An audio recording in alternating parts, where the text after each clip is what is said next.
All praises to the Most High YAHAWAH. Welcome, brothers and sisters. Shalom. It is good to be here. Thank you for being here.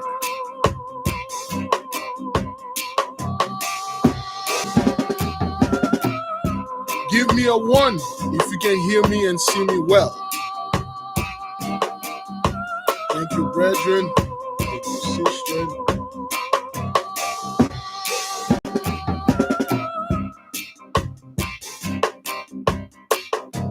There we go. Thank you. Give me 1 second.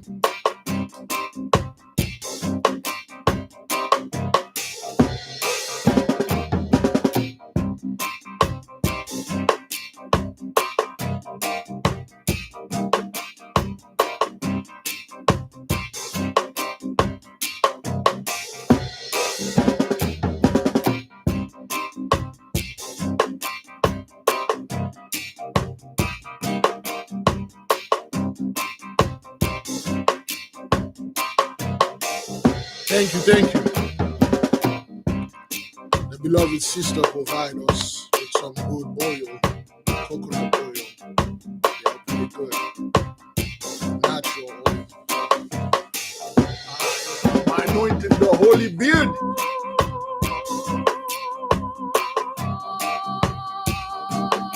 It's pretty good.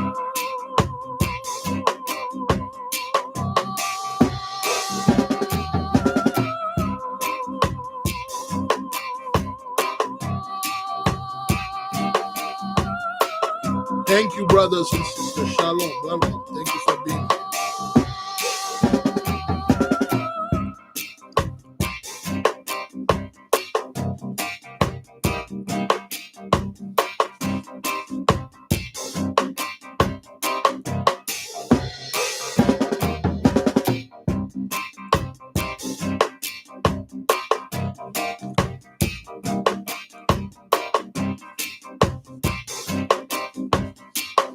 Yes, brothers, sisters, we are going to learn a lot of things, brothers.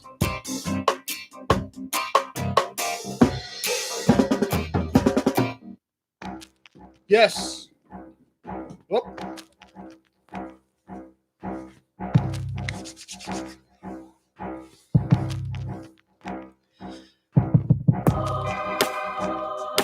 Yes, brothers. Yes, brothers. Thank you for being here. I made a couple of videos.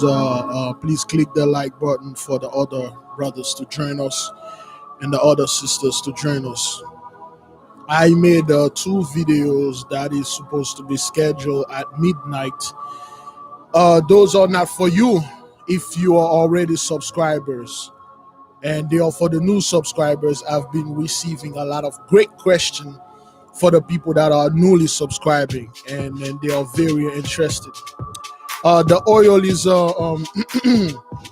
is coconut oil. A beloved sister sent me. She sent me some samples, and if anybody wants them, let me know, and I will send you an email, and then you can talk to the beloved sister. They are pretty good, magnificently good. So that's what that is, brother Peter.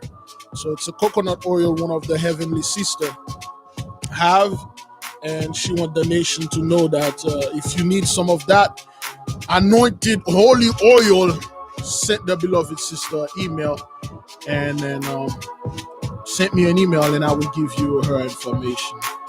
And it's pretty good. Brothers, thank you for being here. It is good. There are so many things we need to discuss, brothers, and so many things that we need to take on consideration before the Most High. Shalom, beloved sister Madge. Shalom, Brandy. Shalom, Latrice. Welcome. Thank you, brothers and sisters, for being here. Thank you, brother, sister Dina Israel. Thank you for being here. Brother Gatra, thank you. Manolo Shavan, welcome. Princess Lily, Miss G. Thank you for being here, brothers. The usual, the squad, the warriors. Thank you. Let us be here. Brother Ensign over there in the UK. Always be. Oh, yes, the beloved brother Big Judah last video was on point. Brothers, no, it's coming. Listen. Brethren, the last video the brother uploaded, and for those of you who are new here, we've been discussing that. My first podcast was probably about this video, and I felt like the Musa is preparing us so for us to talk to the other nation and show them the Mosai's way. We are sent here to be a light unto both Jews and Gentiles alike.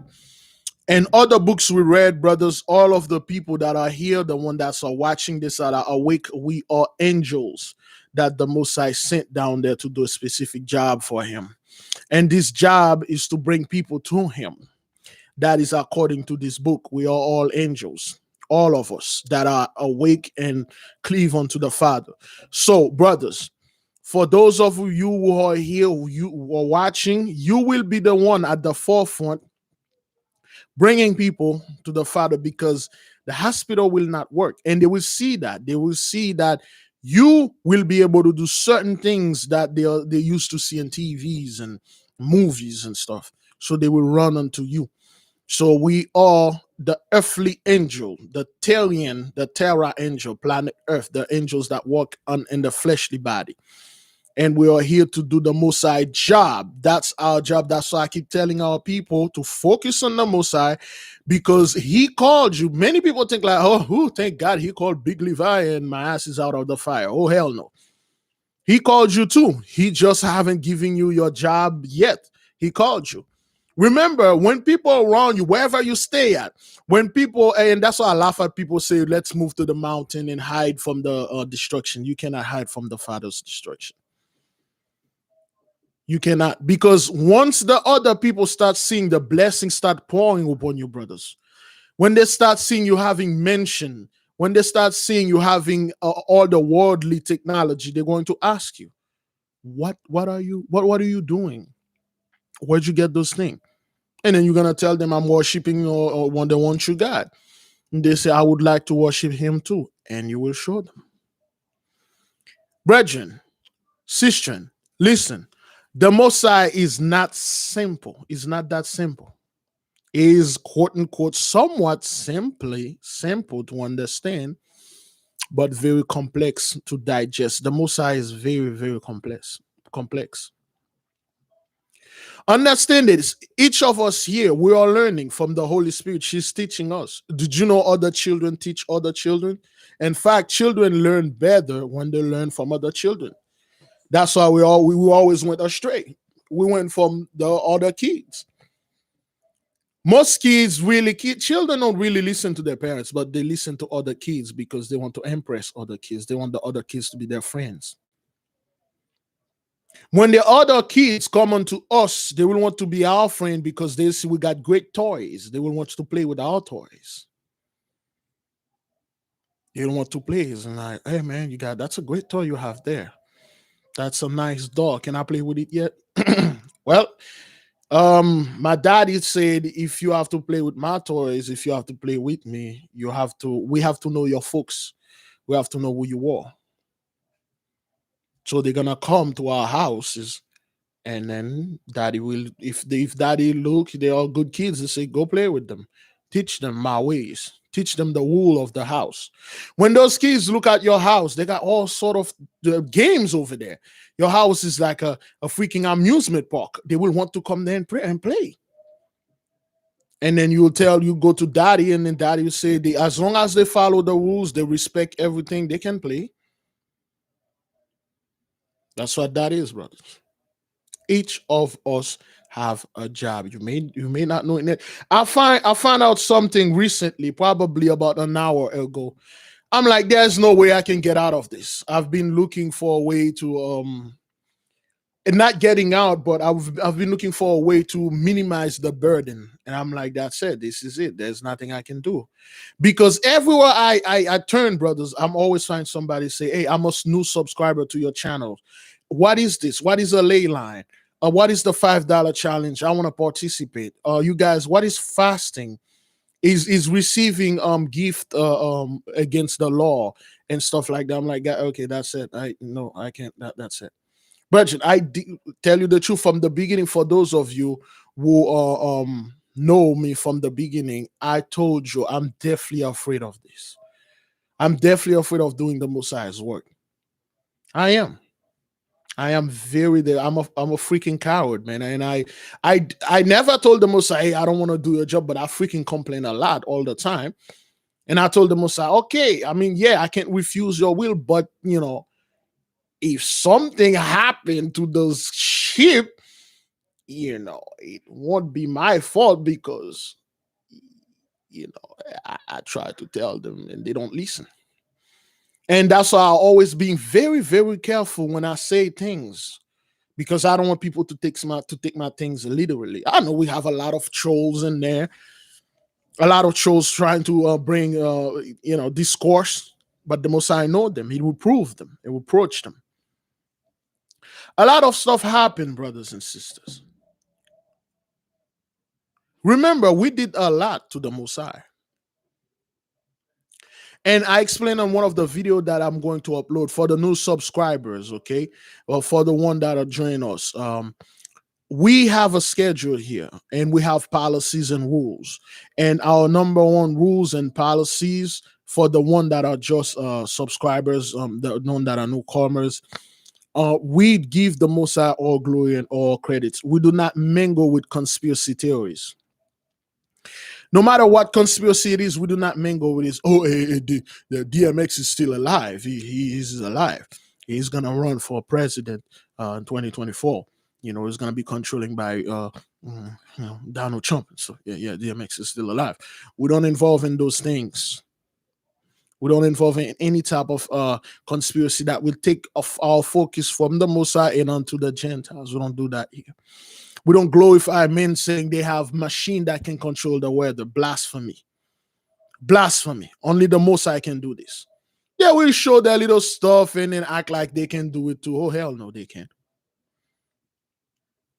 Leave those trash things. Thank you, sister, brother. Leave those trash things to other people. Let them mingle themselves in conspiracy how there's alien in the moon. Digging hole and putting their little wind. The little ones are here.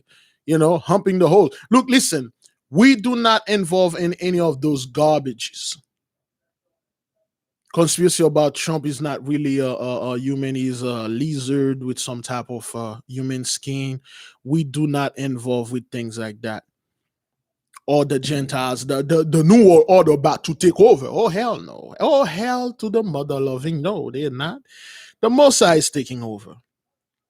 We don't involve with the Illuminati and stuff as if those guys have any type of power. They have no power at all. And even best, they don't control anything. They never did. They never did. They have our books, brothers. You start reading and then you understand. Those people have our books. They put scumbags and quacks out there online, say something that ally themselves to certain event. What if we have a virus? We call it coronavirus. And then we will need a vaccine. Oh, hey, Bill Gates is doing this because 6 months ago, a year ago, he did say this. No, because he has our book. He knows what's going to happen, just like we told you what's going to happen here. It's not like we're doing it. We told you the 10 plagues of the apocalypse of Abraham is heavier in the midst of the Gentile. You see a hell of a lot more stuff that you're seeing now. Are we doing this? Because we said it happened, we're doing it. Oh, yeah, Bill Gates is so smart. I keep telling you, give Bill Gates 2 pieces of bread, a slice of turkey meat, some lettuce, tomatoes, onions, ketchup. He won't know what to do with it. He probably going to take it and ship it in the form of a third leg and shove it with. All right, Zaza. Now, all right, brothers and sisters, we are going to go into this book we call The Pillar of Fire. The Pillar of Fire, brothers, is another name for it is Yasharallah in bondage or Israel in bondage. Okay, so we are going to go into this book. We're going to study letter 9 and letter 8. Forgive me, brothers. Sometimes when I'm saying things, I don't know what yeah, like I said, man, Bill Gates only give Bill Gates a pot and give him water, tell it to boil it. He won't even know what to do with it. Like I told you, brothers, this is what they do. The Vatican, they have a lot of our books. And they bring, if you read the book of the Nebuchadnezzar 2 tablet, he will tell you, they will bring experts They'll bring Stanley for Marvel. They will bring Jack Kirby, and then they will look at those books, and then they will create superheroes. They'll bring Bill Gates, and then they will go down there in that cave, San Francisco and Haiti. They will meet certain entities. They will try to swagger jack our technologies, and then they will come up and then reverse engineering what the Most High have, and then they will call it theirs. And you'll have scumbag out there saying, "Oh, a computer is the devil. The devil created TV. The devil created that." He cannot. He cannot. Devil cannot create nothing. He can't. When the Watchers came out of heaven, what did they do? They teach men the secrets that they know about heaven. They didn't create anything. They couldn't even create women. They couldn't create anybody else. They ripped the women. How the hell now they got technology? They're making clone all over a bunch of. No, they don't have none of that. Those guys are rapists, and the Messiah is in the midst of them. The Messiah have his hand stretching over them, and he's killing them. If you want to believe things like that and give those guys credit as they created anything, the Messiah made it clear. He created everything. Those guys cannot create anything. Nobody can create anything. They copycat everything. Everything they see in the, what we told you, everything in the heaven is a horrible copies on what you're seeing here. The heavens got a government too, brothers. It's the Most High. They haven't got citizen in there. They haven't got everything that you could possibly imagine. They have it just not like the same way that we have it here. They have other planets, other children living other places. The Most High is grand. Now, brothers, we are going to read letter 9. And letter 8, we find out the way that the... Give me a second.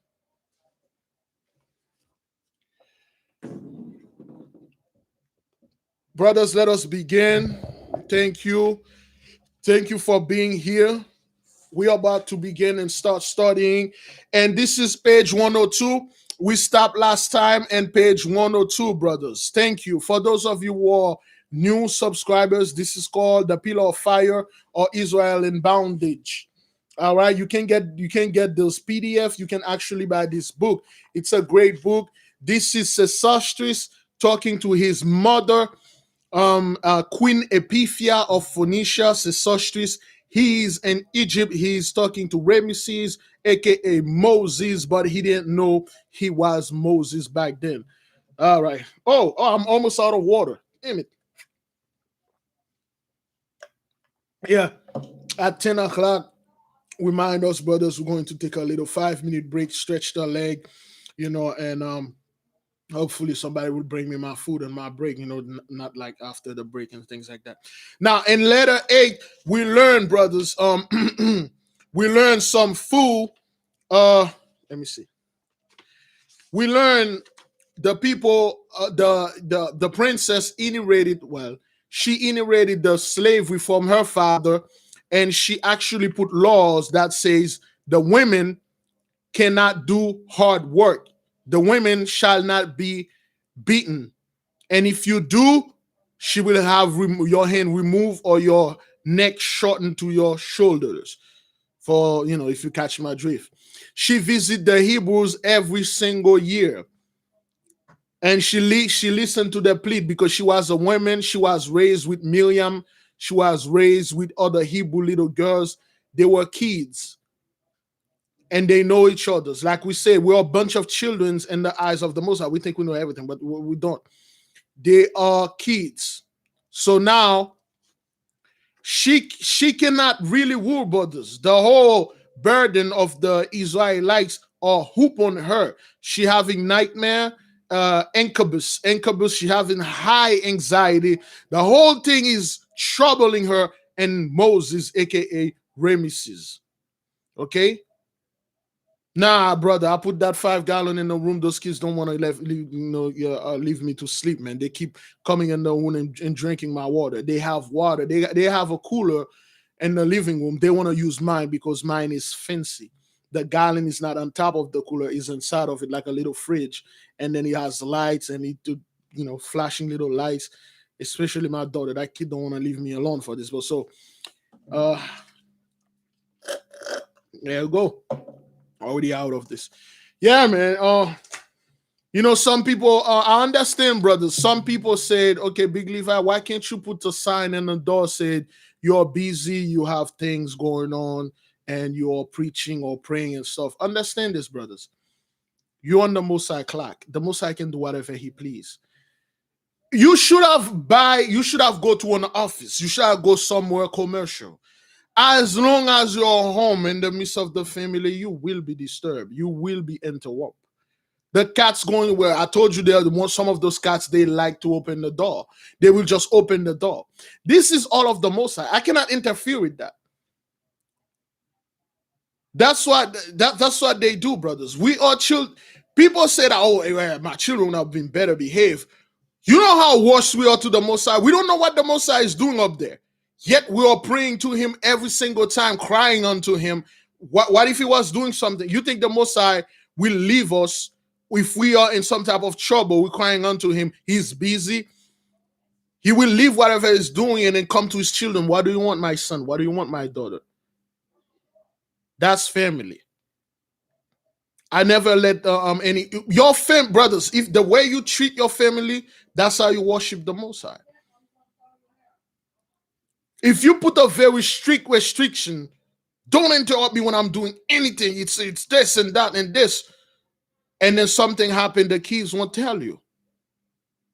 And some people, they sent me beautiful email and phone call and they say, my daughter brought them joy. The cats brought them joy. This is all of the Most High. There's nothing I can do, brothers. I have an office. You know that. I have an office. I can go over there and just chill. And then have this. But for me to drive 5 miles to the office every single day and then turn back home and then go pray in the office, do the podcast. What the hell? Just do this here. Brothers, there is no time to be fancy here, brothers. This is reality. That's why I don't cut my videos. I don't edit them. I just do them. Whatever happened, I just upload them. So be it. So be it, natural flow. That's how the Holy Spirit works. Do not disturb the Holy Spirit. You never know when she's going to bring a message by my daughter, by my mom, by the wife, by the freaking cats, and hopefully that freaking giraffe that she needs. So now we're on letter 9, brothers.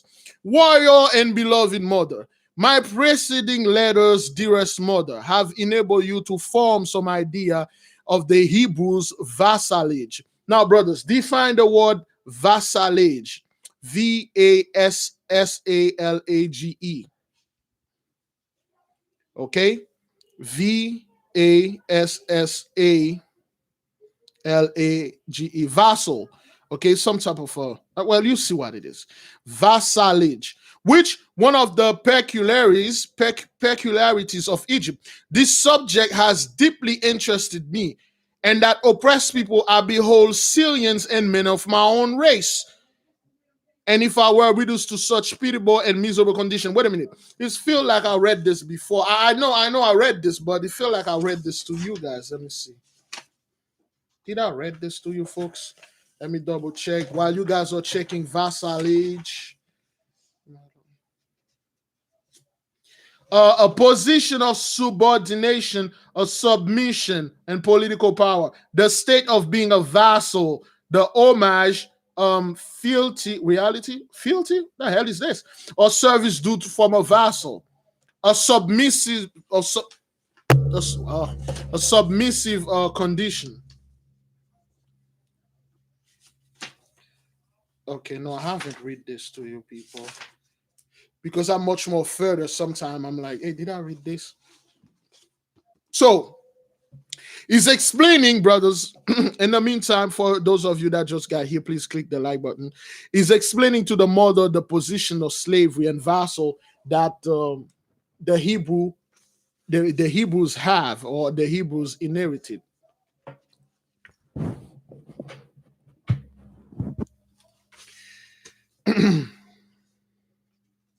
And he said, and this bondage-like position those people are. When you look upon them, when you look their faces, their mannerism, he saw Syrians. He saw Assyrians. He saw his own brothers and sisters. He saw men of his own race because they were Shemites. He is a Shemites too. He saw men of his own race, and he doesn't sit right with it. Brothers, that is if you going to the planet Mars, you met a bunch of green alien, yet they have a bunch of black people in slavery over there. Those green aliens are nice. They got all kind of technology, but they got a bunch of group of black people that look just like you. They are in bondage, heavy bondage. You find out those group of black people were the one that provide all the technology on Mars. Those aliens just coming somewhere and swag out Mars. And they call themselves the true Martian. This will not sit well with you. So Sesostris are looking at those people saying, man, this I don't feel.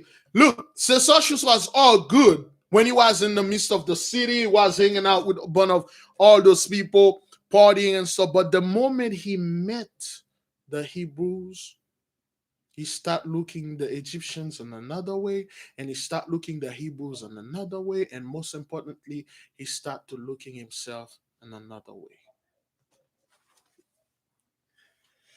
My sympathies are therefore naturally with them because they look like him.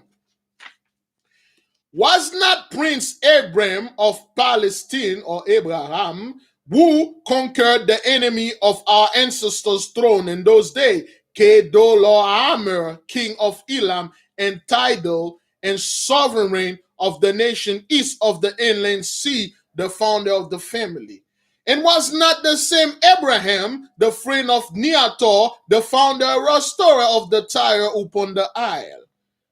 When I recall these facts of past history, and now ably to wise Prince Joseph rule here, I am deeply moved at their present degradation and suffering.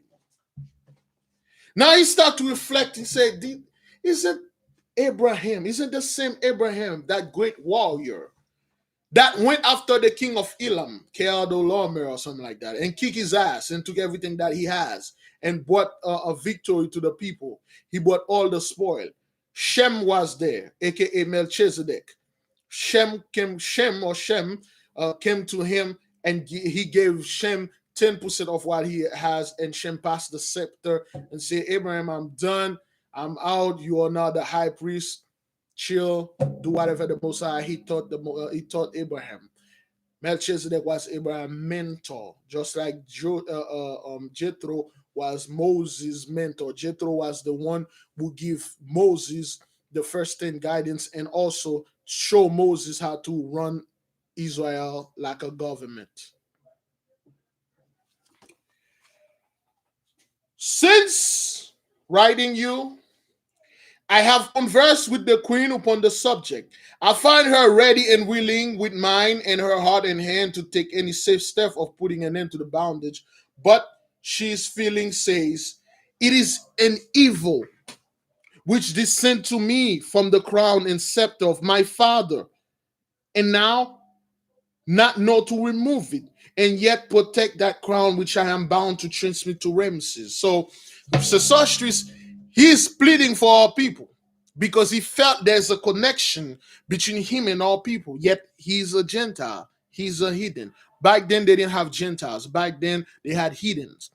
He was a heathen, yet he went to the queen, he pleaded with the queen, he said, my queen, those people that are suffering, those Syrians, what is there anything you can do to safely release them and remove them? And the queen told him, I would love to get rid of those people, but this I inherited from my father. It came with the crown, and I have no way I can possibly deliver those people. And then it burdened me even more that I know for a fact I am going to transmit all those burden onto my son Ramesses. Again, this is the Messiah telling you he was the only person that the queen couldn't, Moses couldn't, well, Ramesses couldn't, Sesostris couldn't, the Ethiopian, Libyan could not, only the Messiah. That's what he says here. Such then, dear mother, is the present condition of Hebrew servitude. When it will terminate, whether by some bold act of Ramesses, little he didn't know, when it comes to the throne, or by their own act, or by the intervention of the gods, are questioning the solutions which lies in the hidden womb of the future. This is beautiful, man. Man, back then, those people know how to write. He said, if what are they going to end the Hebrew slavery? We don't know. It's the same thing, brothers. When those people let us walk out of the plantation in 1804, when we kicked those people off the land, and here when we did the same thing, and they say, okay, oh, well, you guys didn't fight us, we just let you go. And now they face a dilemma. They know recompense is coming upon their own head. They know for a fact, brothers, there will be some type of price to pay. They don't know what to do. We cannot ship them to Africa because they don't from there. We cannot ship them to over there in China. They're not from there. We cannot have them here. They're not from there. We cannot ship them to heaven. They're not from there. Quote unquote, wink, wink. What do we do with those people? They could have easily built a giant prison in Africa and ship you there. When you do a crime there, they ship you there. And then when you release, you stay in Africa. They know the entire world belongs to you. If they release you anywhere, you have any peace, any way you can connect to the Father, that's it. What can they do? Now you got a bunch of group of people that you did injustice to, and you need to pay for what you did. And you're going to pay. There's a judgment. The law of the universe in every single culture said, if you do injustice to anybody, what even Satan, in the book of Satan, you know, they have the book of Satan, the guys that do Satanism. In the book of Satan, brothers, there's a law that say, do not hurt the animals. Do not destroy the trees. Do not destroy somebody else without you having a specific reason to do that to this person. And if you do, there's that great, they call it that great power. They make it sound like there's an evil power that's gonna come after you. Every single culture is over there. Even in the book of Og prohibited some stuff that you do unrighteously to another a fellow. Every single religion, cultures, tradition have a universal law. Don't do injustice. If you, they call that karma. If you do that, it's going to come back on you. Believe it or not. Did you know in hell they got a government and there are certain things they prohibited in there? The people that went down there are certain words you cannot say. So there are certain things you cannot say. There are certain people, if they come down there, they go look for money, they'll kick them out. They'll say, you cannot be here. You can be here, but I'm sorry, ma'am, you don't belong here, get out. Every single people that called, they said to went to that place, the dreams. When they met the people down there, they say, yo, you can't be here. You're not supposed to be here. Can you please leave? Your mother can stay, but you cannot stay in this hospital. Can you get out, please? They don't want you there because they see and they know who you are. And your name is not, they will look in the list where I see your husband name here. I see your wife and all your children. I see your mother and your father, but you are not in it. But I want to be there with them, but you're not in it. They know this. Now, brothers, with those people facing this dilemma, if we free those people and they get shrift, they're going to come after us. If we free them, they don't get shrift, they die in the desert. We are worse than our monophys. What are we going to do? Only the Most High can do something. Let us wait on him. That's what I say. Now, brothers, again, for those of you who are a little bit familiar with chattel slavery, this is it right there. Not all the Hebrews are employed in the field. It has one late years been a fashion with the nobles, governors, and chief captains of Egypt to have the young captives of both sexes has servants. Give me another word for those people when they were when chattel slavery. Give me the proper word for those people. Those Hebrews. Let me read this. Near their persons, their beauty, activity, and trustfulness, rendering these Syrian youth particularly fitted for their domestic employment. Let me see. Anybody? Okay, I got handmaids and servants and chattel slavery. What was their name? The Hebrews that weren't in the field. Shalom, brother Phil. Welcome and thank you for joining us. The Hebrew slaves that weren't in the field, they were close. Really? No, nobody know the name. Those guys like, Michael Jordan. Yeah, house slave, but there's a better name for that.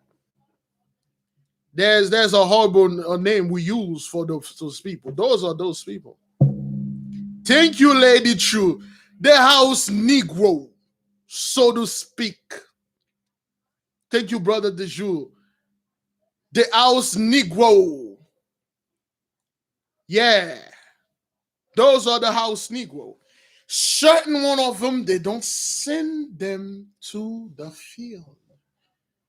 There's the field Negro and the house Negro.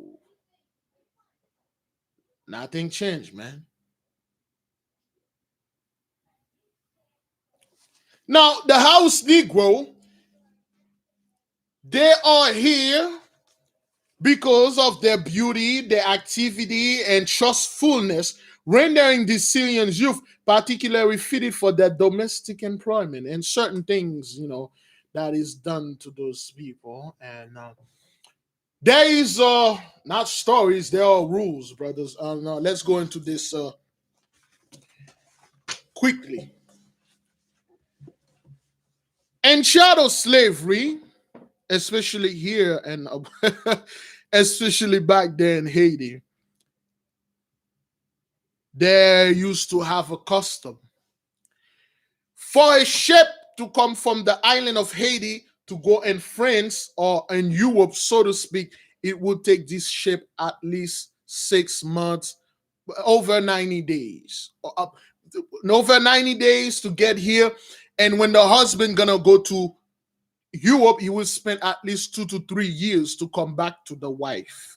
Now, brothers and sisters, we're not going to sit here and act like, well, women and this, men did this and that. No, those are for the women. Now, when you left the wife home as a plantation owner, the planter, and then you go over there in England for 2-3 years, then you're going to come back. This woman has a certain needs that need to be satisfied. This woman has certain things that she need inside of the oven to satisfy her needs. There are certain things that she needs to do, but you are not there, and you usually take 2-3 years, and she cannot wait for these years. Then she has what they call the house Negro, aka the men. And there's another anybody play bingo? Is it men bingo? Men single, men dingo. They had this house Negro, aka the men bingo, there to put on the work. Now, remember, this man, he has quote unquote no interest in this. But the women in there, the wife, there are certain threats they utilize. This wife will make threat and say, if you don't start if you don't start sprinkling some of that sugar on my cookie, I'm going to let my husband know that you do try to do this by force, and threaten them. Then, when the men bingo fellow lay some sugar on that cookie, and then it becomes a relationship because these women are emotional beings, and it become emotional with this Negro. Now, this Negro around doesn't do the same work as the Negro in the plantation field. This Negro stay around the house all day. He doesn't work. And the other Negro in the field start noticing. The other Negroes in the house start noticing that Negro spend a hell of a lot of time in that private chamber. Came out all sweaty. Yeah, right. That Negro do light work. He doesn't do any work at all. They hold that. They save that. Now, when the husband come back from Europe or wherever it was, 2-3 years later, there's a weird, there's a smaller little human in there that don't look like him, but this smaller, it's like it's a mix. He doesn't say anything. He start asking questions. Those are true story recording in books, and then the suspicions start rising. You have to go certain trials. So they will take all the Negroes in the field. They will take all the Negroes in the house. They will make them the way they came out of the mother portal, and then they align them right there. Everybody standing there the way you were born. And then the master will walk around and question people. They will ask you, which one of you that put this bread inside of the oven? They will question them.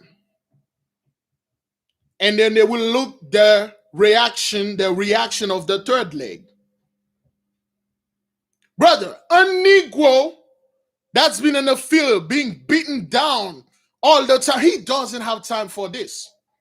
But that Negro that been playing in that thing for 3 years, there is some type of sensation, some type of trigger.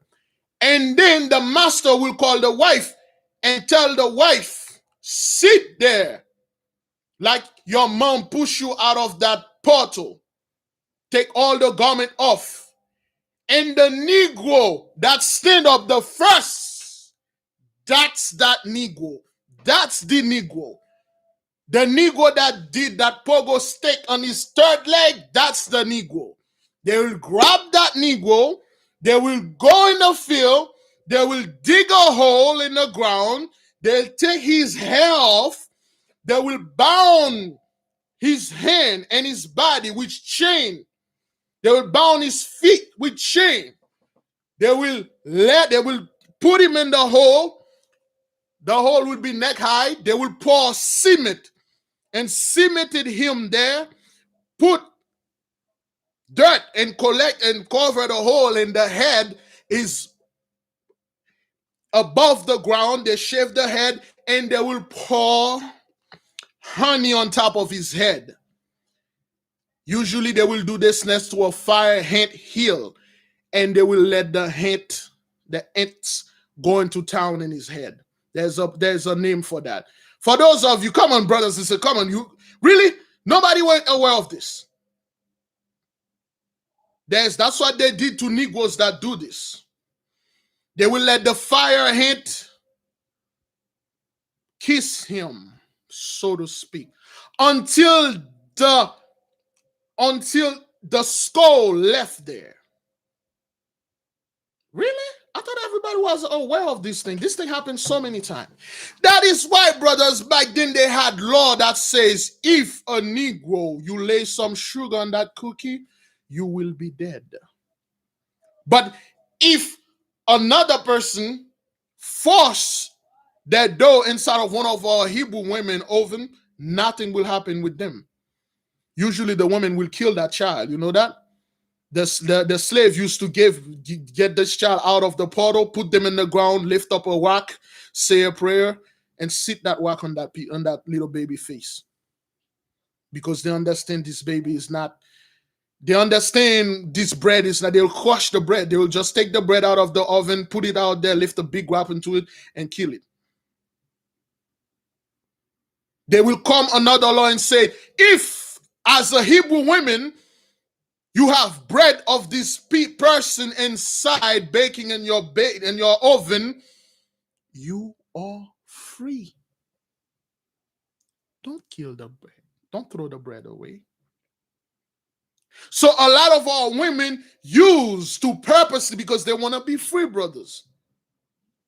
They will yield themselves to the masters. And sometimes the masters fell in love with them. They don't want them to serve any slavery. But if it is you, a Hebrew man, that's set for you, sir. When the population were rising in the island of Jamaica, Barbados, Haiti, over here, especially in Haiti, they find out they were like, for every one of them, they find 100 of us. Then they start to removing the main third leg. They start to removing them. So they won't populate. That's what was going on back then.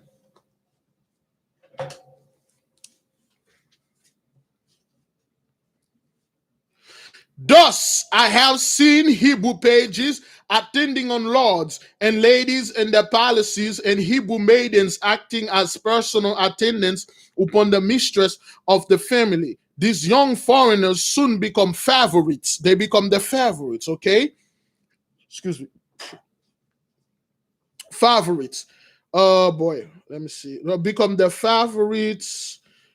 And are rewarded with their devotion and usefulness by rich dresses and jewelries, in which last they all especially delight in wear in great quantities.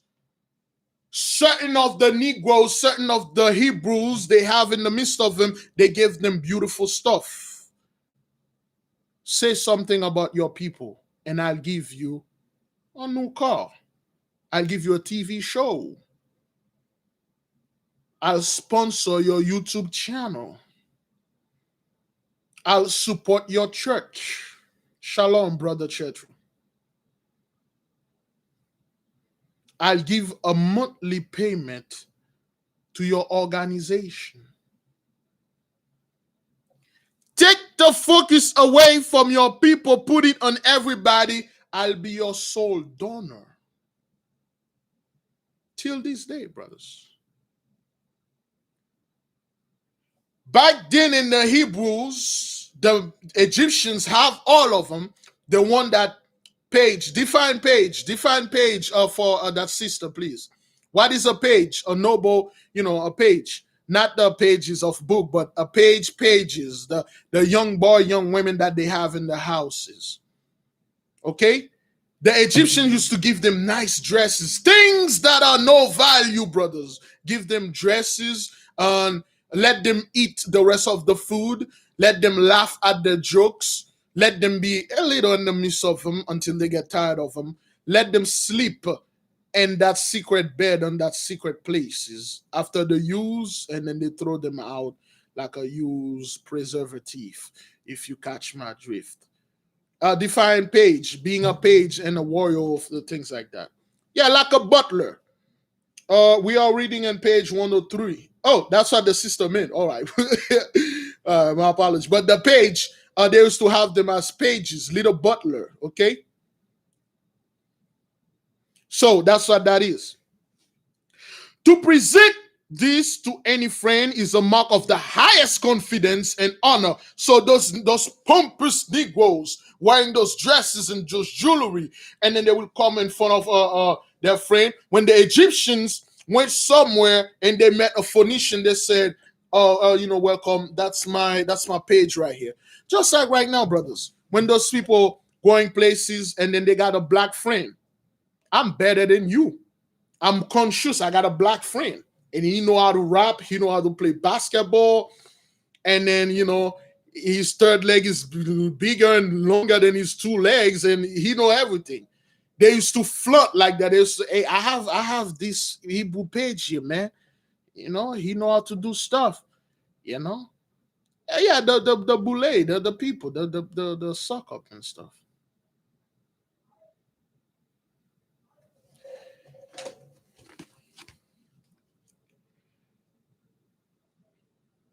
The Egyptians also lavishly displayed them on their fingers and their ears and upon their necks. Every lord wears a large signet on which he calls his cartouche or shield of arms. To present this to any friend is a mark of the highest confidence and honor, such as an expressive of regard. You will remember the Prince Ramesses bestowed upon me with I shall seal this letter, and you may see its design and hieroglyphic representation. Now, because those guys were jewelries and everybody have a signet. Every family, if you watch Superman have that S. This S mean hope. General Zod have a Z. This Z mean courage. Every family have a signet. They have their own sign. Big Levi, we have our own family signet or something else. Every family got their own. They always put some giant jewelry that represents the signet. Remember one of the brother that have a signet, Judah? Remember Judah had a little kid in his hand, so to speak. He was going to a place. He met he met a professional baker on the street dancing, a belly dancer. She was dancing, and then Judah was watching, and then he used his third leg as a pogo stick, and then he went to that professional baker and quickly bake some cookies and then run. And then after 9 months, he find out that professional dancer, that belly dancer, was Tama or Tara. What is it again? Tama? Rada? Put the name in there. But she had his signet. Judah couldn't even pay. Why? It's not that he didn't have any money. Judah was a whoremonger. He likes them so much. For Judah to leave his house with a bunch of Tama, thank you, brother Touchbearer, Tama. From Judah to leave his house 1 mile to go to another place, 1.5 miles, he already lost all his money and whores. He will go to this one, to that one, and stuff. Brothers, that's why we don't know what our forefathers did out there. We don't know which who. And then she had his signet. She says, "Is that yours?" And Judah looked at his friend. He said, "Damn, she's more righteous than me." Yeah, in the testament of Judah, Judah explained that. Horrible things. Judah is a massive whoremonger. Those guys like whores and they like wine even more. One of you that if you're suffering from one of those two substances, blame your ancestor because they pass it on to you.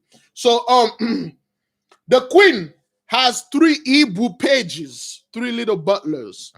Noble and prince-looking boys with fine, sparkling black eyes and intelligent faces.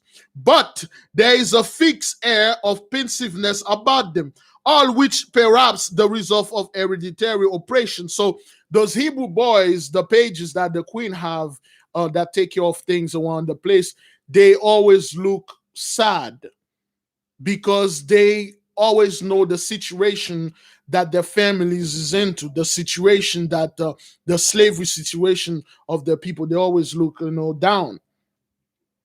This pensive look,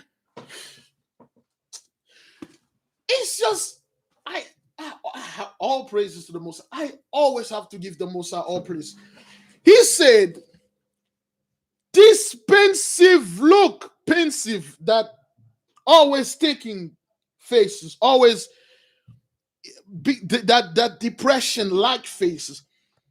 This pensive look I have remarked in Prince Ramesses, whose style of face is very strongly Syriac or Hebrew.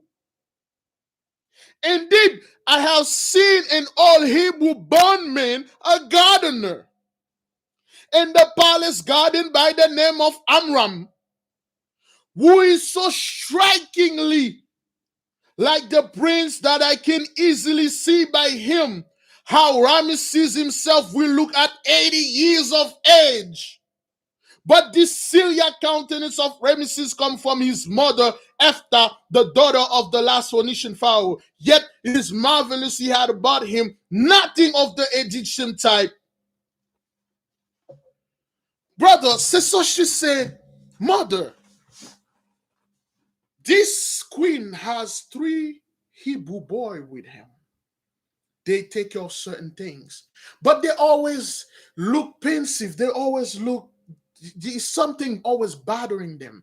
I see the same look in Ramesses' face.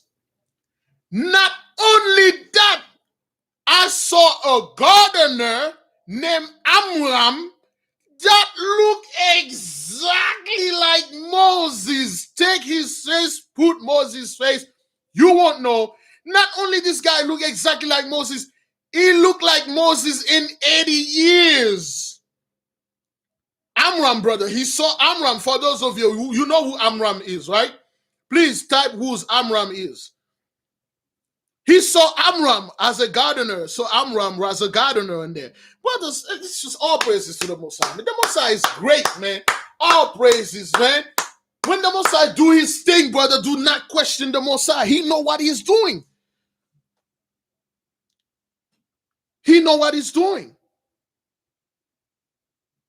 Give me that verse about Amram, brothers.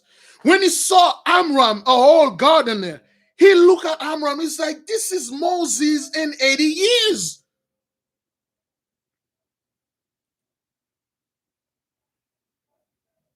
He said, this is Moses in 80 years.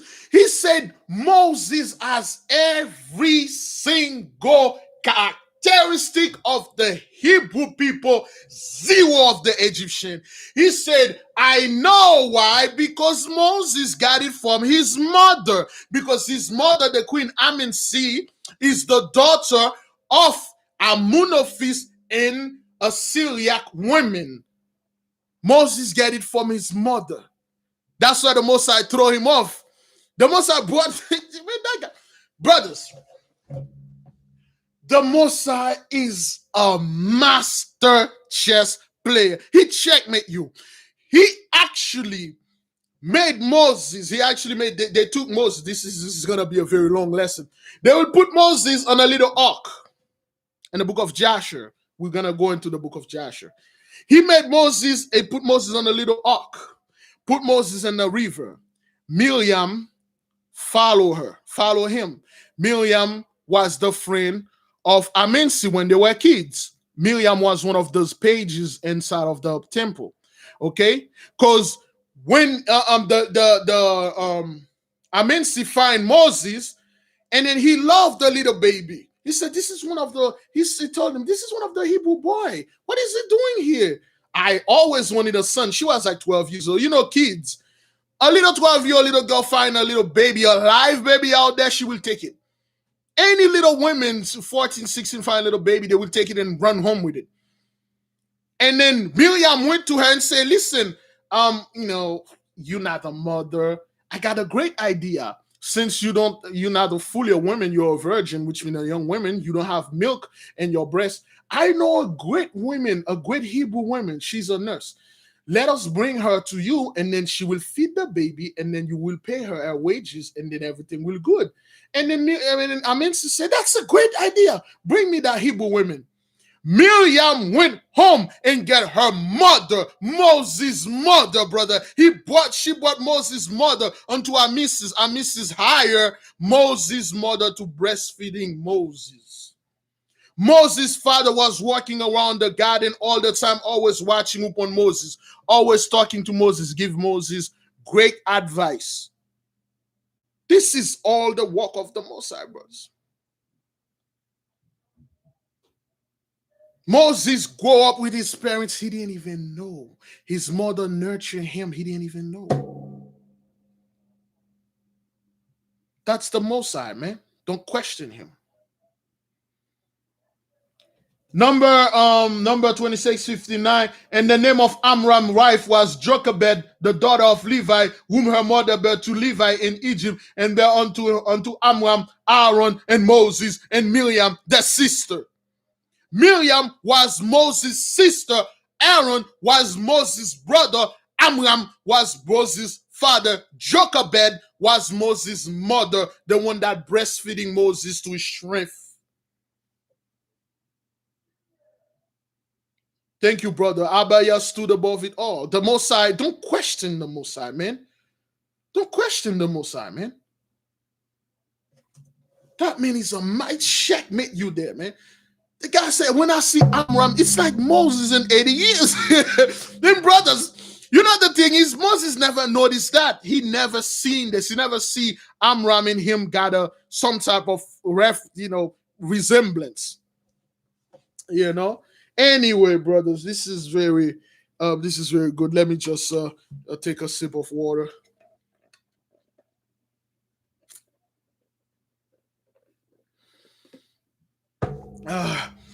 Oh, praise to the Most High. Yes, sir. All right. And he said the reason why Moses have those Hebrew features only is because he got it from the mother. The mother was the daughter of a Shemite woman and Theban or like Hamite person. I'm not quite sure what that is. Only the Most High will tell us. Now, page 104. Let me see if I should move very fast. Okay. There's 2 page here. There's practically nothing in there. Okay, all right. Let me see if I can move a little faster. I spent too much time talking junk. All right, we got a lot to go. Okay. And he's describing the Egyptian. He's describing the okay. Okay, he said Prince Ramesses does not share a single characteristic of the Egyptian national head and face, and on the contrary, he resembled the highest type of the Hebrew. He is not this remarkable. He asked the mother, he's not this remarkable that it is not wonderful that the Syrian blood derived from the Queen Esther, she was a Shemite, Queen Esther should descend pure from the 3rd generation and mingle with the Thebaid characteristic of Amenophis, his grandfather. He assumed Moses, Ramesses, and stuff like that, but that's not what happened. The father of Ramesses, aka Moses, as I have before said, was the vicegerent. Or vicegerent, is that what I heard? Okay, vicegerent. Define that word, vicegerent. Vice, Vicegerent. Vicegerent. Or prince of Upper Egypt. Let me read this again. Listen good. The father of Ramesses, as I have before said, was the vicegerent of prince of Upper Egypt, and one of the royal line of a powerful Theban kings. He had been married but a few months to Pharaoh's daughter when being called to repulse an invasion of the warlike Ethiopian, he was slain in battle. Okay, a person exercising delegate power on the behalf of a sovereign ruler, a steward, somebody that hold a place. So Moses' father to Sesostris, they told him Moses' father, Amensi husband, was the nephew of Amensi father. He was a vicegerent. He was one of those guys that hold certain place in Upper Egypt. When the Ethiopian was attacking Egypt, they called him to go into war. That's the Mosai doing his thing. He went into war after a few months being with his wife, which in the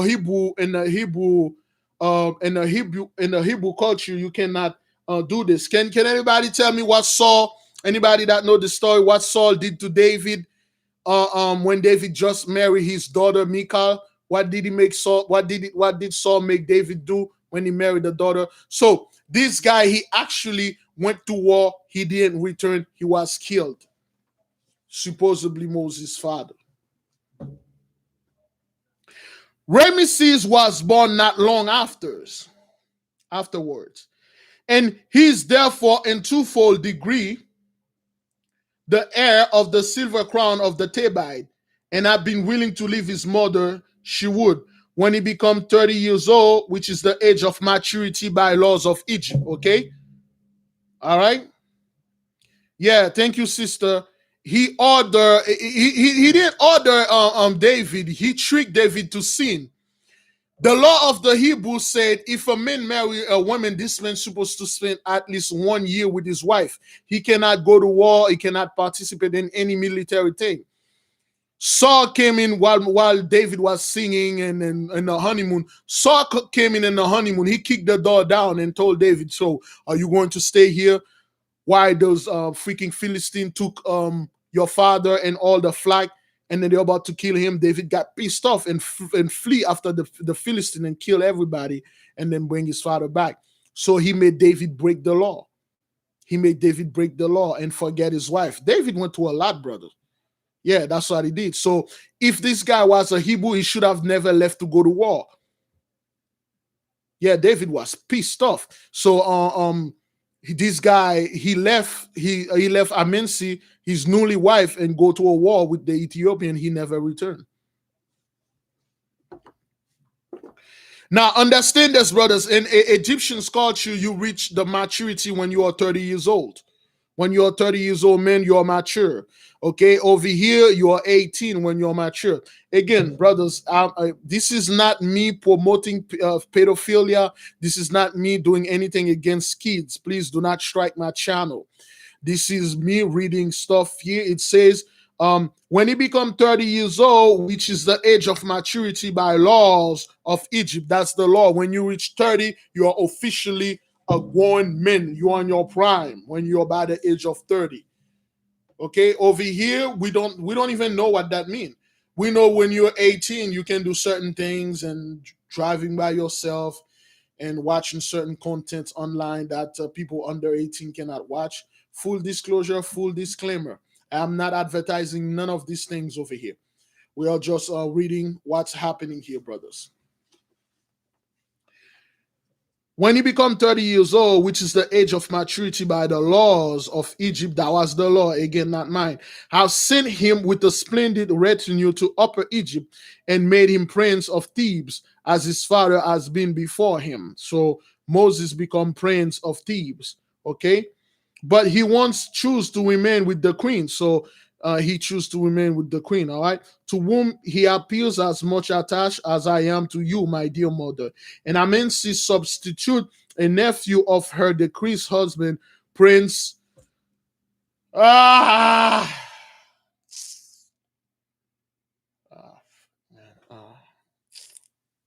This guy, man. Always one of those dudes. Always one of them. Every book you're reading, you always find one of those guys in there.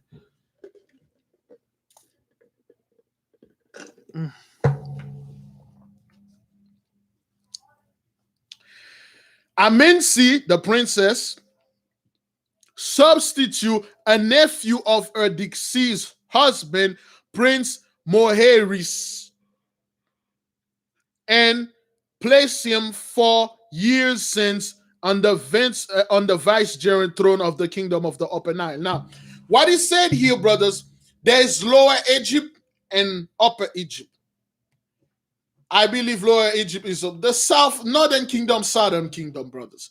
Okay, the north and the south, but the south always been somewhat more powerful than the north. Now, the mother ruled the north. Ramesses was supposed to rule the Upper Egypt. All right, he was supposed to rule Upper Egypt, but Ramesses refused. He want to stay by his mother because she's a woman. She really don't know what she's doing. She really don't know the concepts of war and stuff. And she doesn't want any of that. Women really want to enjoy luxury and go war. They don't want to be in war all the time and beat other women and throw their babies on the Nile to crocodile. They don't want to do this, except for Margaret Sanger or Singer. Except certain women, they like doing wicked stuff. But the mother stay in Lower Egypt. Moses, at the age of 30, was supposed to go to Upper Egypt and then rule Upper Egypt. But he didn't. He stayed with the mother. Because of that, the mother chose a nephew of his husband, deceased husband. His name is Moeris. He sent Moeris to Upper Egypt to hold the place for Moses. Not to become the prince, a vicegerent. A vicegerent to hold the place for Moses. Whenever Moses want to go there, he will say, hey, you, Get the hell out. Step down. Give me my stuff. So he's the vice general. He's there temporarily. He's just holding it there. So now Moeris is come down in Lower Egypt for dinner. They were going to have a dinner.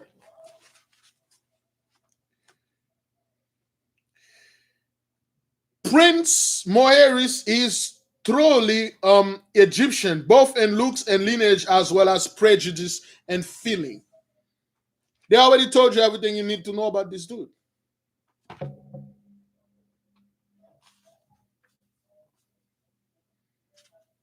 They already told you everything you need. They said this guy, technically he told you that guy is a scumbag. He's thoroughly Egyptian, both in looks and lineage, and as well by prejudice and feeling. He has a slender, elegant person, delicate, straight features, a high retreating forehead, a nose slightly aquiline. His mouth is full-lipped and sensual. Define that word sensual. sensual. His eyes fully lipped and sensual. You already see this kind of person this guy is. The moment you come, hey, hi. How you guys doing? You like, what? This is Moeris, that guy, that prince over there? All right. That guy came with a bag of fruit on top of his head, riding a horse and that whole town road. Zaza! His retreating chin betrays deficiency of firmness and undue proportions of obstinacy. The expression of his oblique Nubian-looking eye, I did not like. Oh, that dude wasn't moist. That dude was soggy. That dude was soaking wet. Oh, yeah.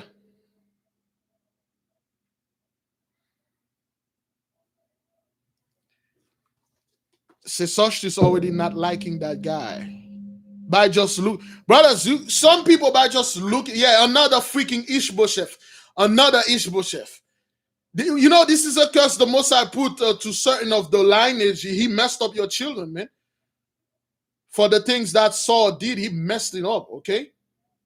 Sensual, devoted to or preoccupied with the sense of appetites, volitions, deficiency in moral, spiritual or intellectual interest, worldly.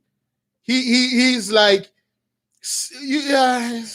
essential lips. He like to talk bad. He like to talk bad about people, and then every time he's talking, okay, I see you as a man, but I'm hearing a female voice, and then you're not saying the right thing. You're worse than a women and gossip, and then you're saying certain stuff with your mouth. And when they say sensual lips, immoral lips, and one sentence, this guy already said like 100 curses. Like, whatever, man. You know, so I don't know, man. You know, you're one of those cowboys that like to go to a mountain and broke each other's back.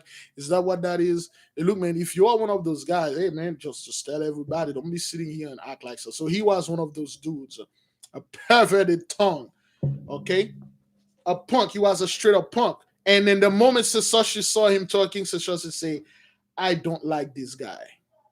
Remember, Sesoshi is a Phoenician. In this book, he's a Shemite. Like, I don't like that guy.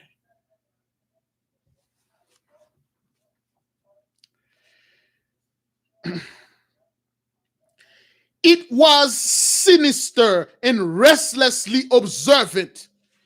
This dude has a look. He got a sinister look, and then he keep looking at people like,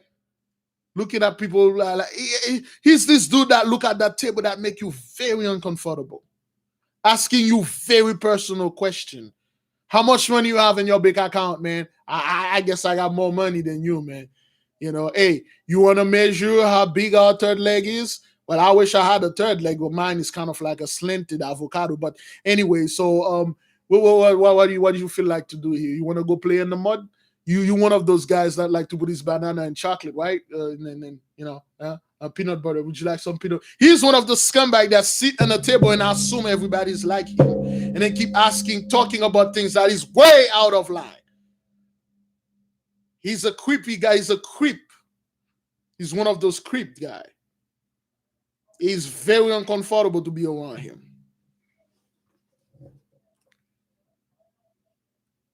He was reserved, and while he asked questions from time to time, he never replied to any. That's what he was doing. He keep asking people question, personal question, and when you ask him a question, he never replied to you. He wants to know everything about you so he can have something on you. A weirdo fellow, a creepy dude. Yeah, that's like a young Joe Biden, a very young Joe Biden with a Trump attitude. Yeah, peanut butter pusher, one of those guys that like peanut butter all the time. They like, yeah, he's like silly. He's like a young Joe Biden, with a Trump attitude, sitting there asking people questions. The moment you ask him one question, he won't answer. He coming to the table. He's a horrible dude. His complexion is bright olive, and he's a handsome man. He's richly dressed, increase the fine effect of his personal appearance. He's one of those scumbag that wear all kind of expensive stuff, always talking about a narcissist, of course, always talking about that, how much his chain costs. He's the guy, before he open his mouth, when he go talking to to a woman, and then he will just pop up with his money. Like, shorty, look at me right here with his money, try to impress women with them. Those guys, they're still alive. You saw them all over those rap videos. You saw them on Instagram online. Before they say anything to any women, you always put the fake money and then like, yo, shorty, I'm gonna make it rain on you and stuff. And then they're always there like, I'm shocked. This woman put me on child support for money. I am shocked. That woman divorced me for money. She's scumbag. Because you brought money to this woman, she saw you as a jackass. She swagger jacked you. That's what that is. Those guys always complain, hey, shorty put me on child support, me. I don't know why, and gang and stuff. Yeah, you backwarded bucktooth monster. What did you thought when you come up to this woman, you show her money? She took the money and used it. But she got a kid with you, but she took the money. Those are one of those guys. They're still here. Where I was. What effects of his appearance? The uniform he wore was of Admiral of the Nile. He was an admiral. Brothers, this is like, since when a river need an admiral, like a fleet? How big is the Nile? Which Nile they are talking about that need a freaking admiral?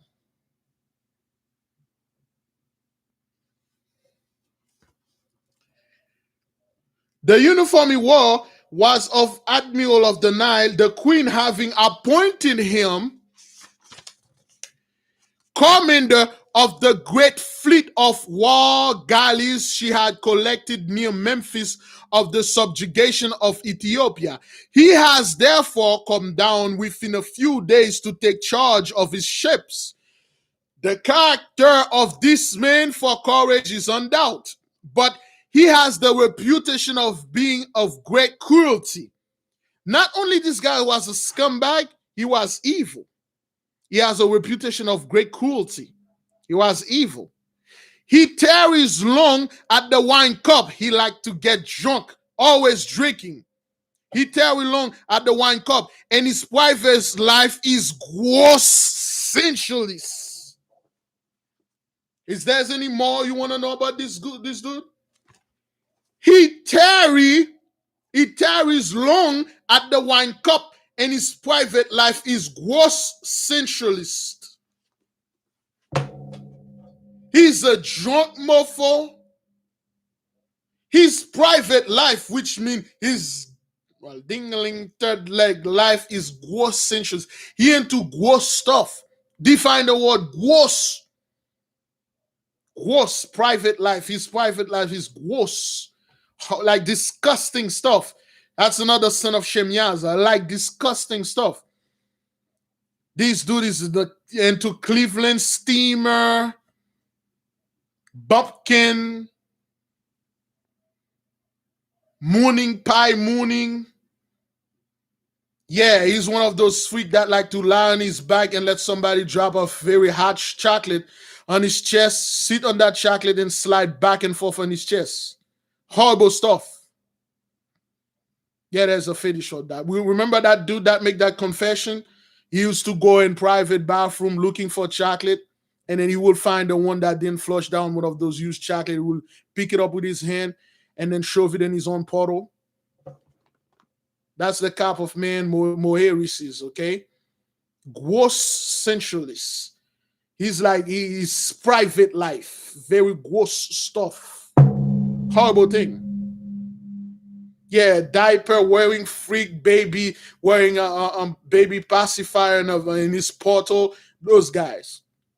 They sold those giant baby pacifier that shaped like a certain things and they were wearing them in the portals. Those are those guys.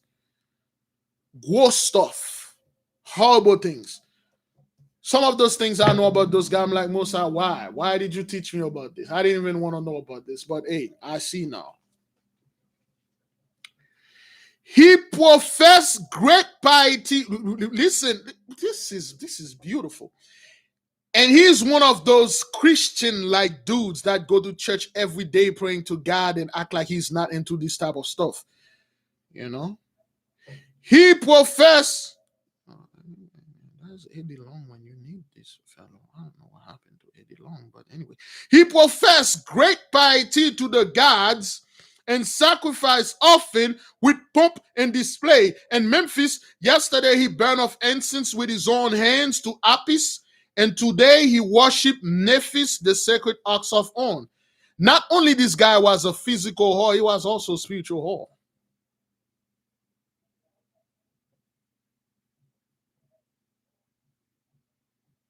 He worshipped ox, Memphis, Nephis, then worship another god. Yeah, he's just like a Christian church today, man. He's just one of those long Eddie fellow that died very mysterious disease. I believe he was shot. Eddie Long was shot. You know, he got shot somewhere. You know, he was trying to get some aid, multiple aids, and then he got shot.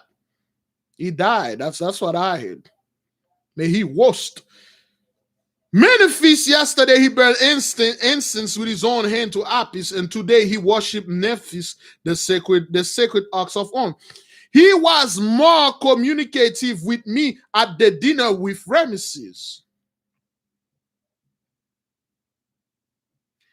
He expressed the greatest admiration of Phoenicia, praised the brilliance of your reign, and the rich commerce of the Isle of Tyre. He was also suck up. He was also suck up.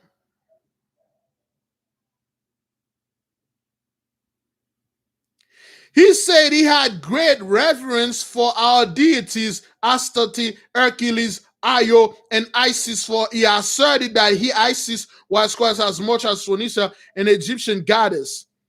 He committed fornication with other gods that is not even Egyptian gods. That guy was all over.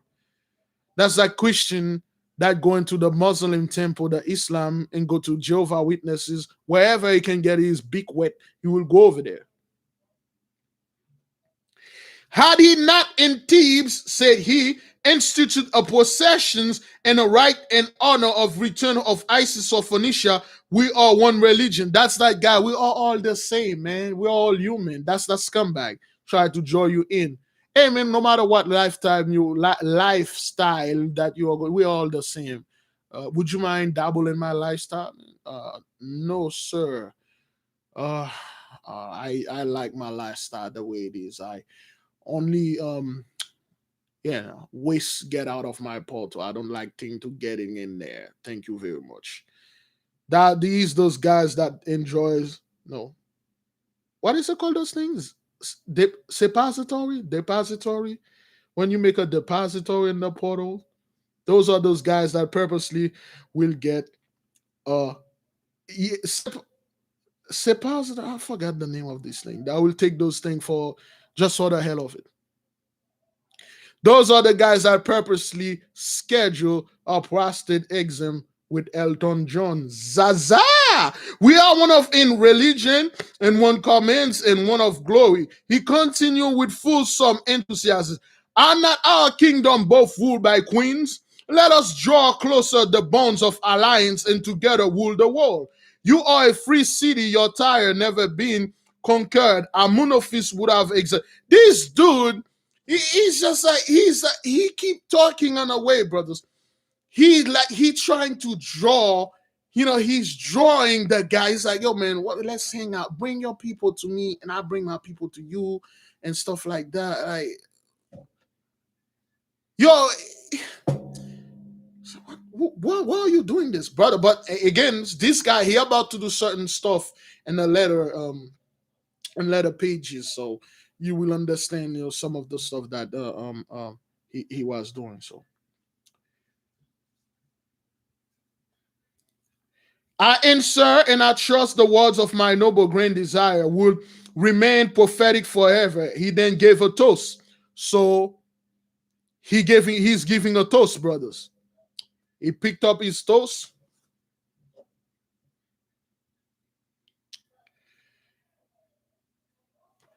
Phoenicia and Egypt, twin sisters of Isis, and health to the fair queens, Azariah. And then they drink. He gave a toast. This was well received. Moeris was, however, evidently deep in his cups. You know what that means? He was very drunk. And soon become quarrelsome towards Rameses, to whom he said with a sneer. Define the word sneer. S-N-E-E-R. Sneer. Quarrelsome mean, define the word sneer and quarrelsome. Quarrelsome. Quarrelsome. Quarrelsome and sneer. Oh, it's 10 p.m. Let us take a little break, brothers. 10 p.m. Let me see. Let me read sneer and tiresome. I'm going to get some water.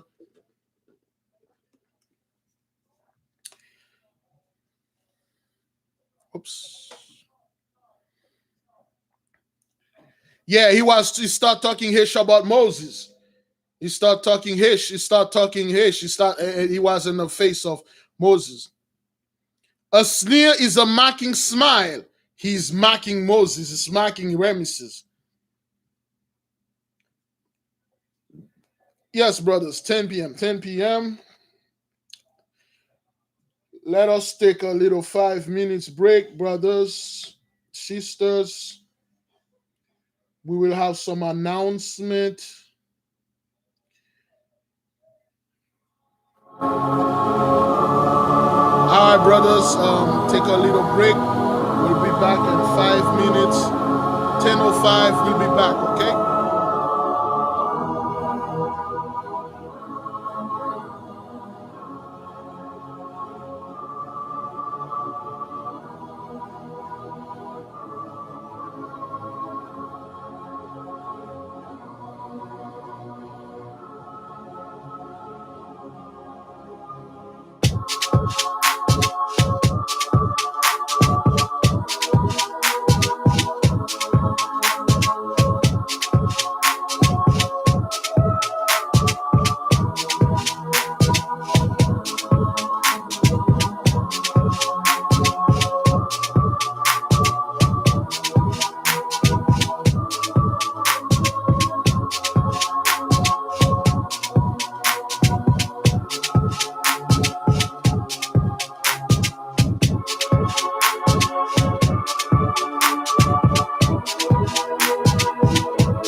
Brothers and sisters, thank you, thank you, thank you, thank you. All right then, we are back.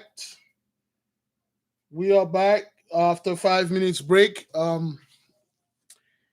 We are back, brothers, and I forgot to tell the one of the beloved sister, Viola from Canada, share a dream with the nation.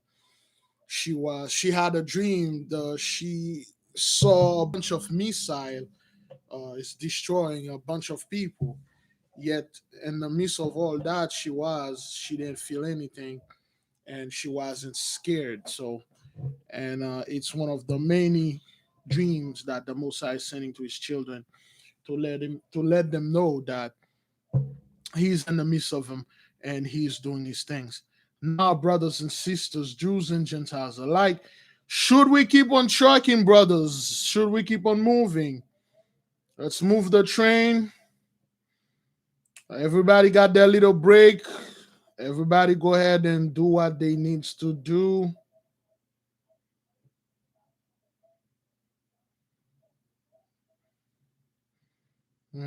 Should we keep on trucking, brother?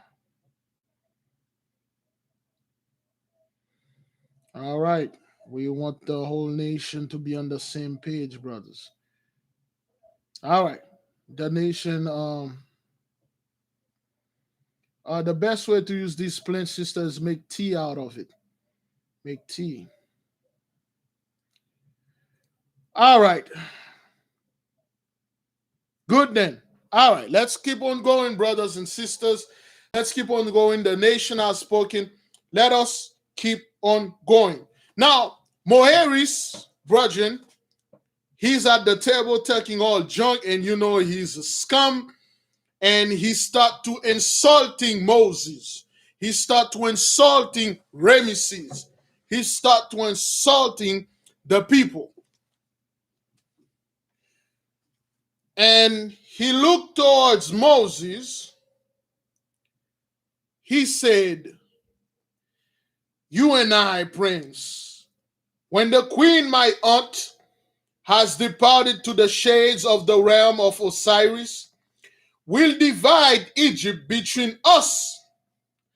I will be content with the Thebaid country, and I will defend your borders on that side.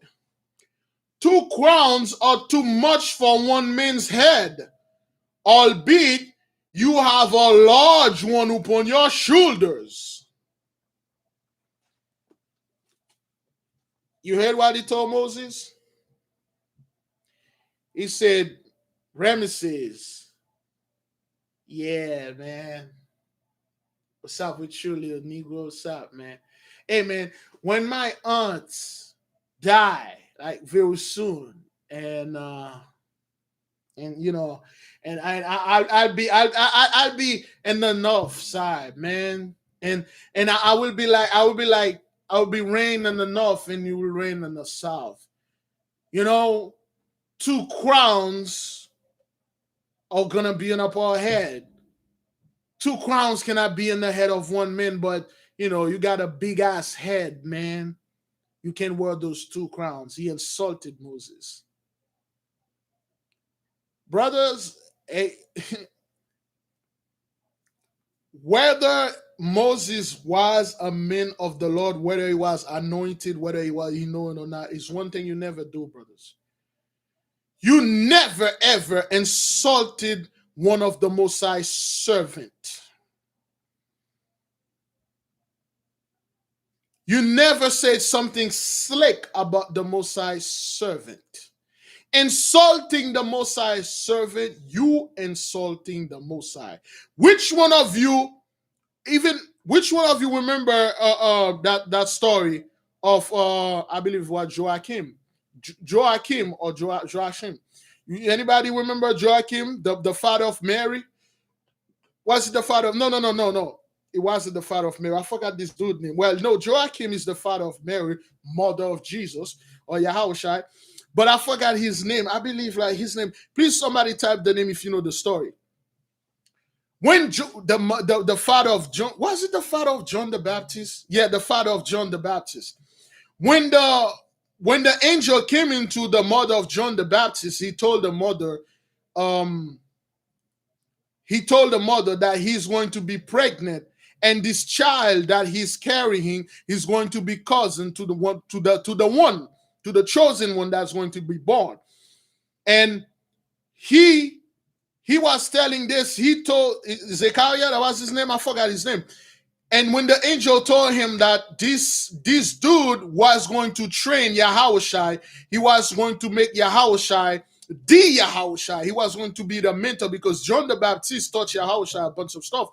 So he came in right in the face of the angel. He told the angel, "What the hell are you saying here, man? Man, I don't believe you. What you're saying is not true.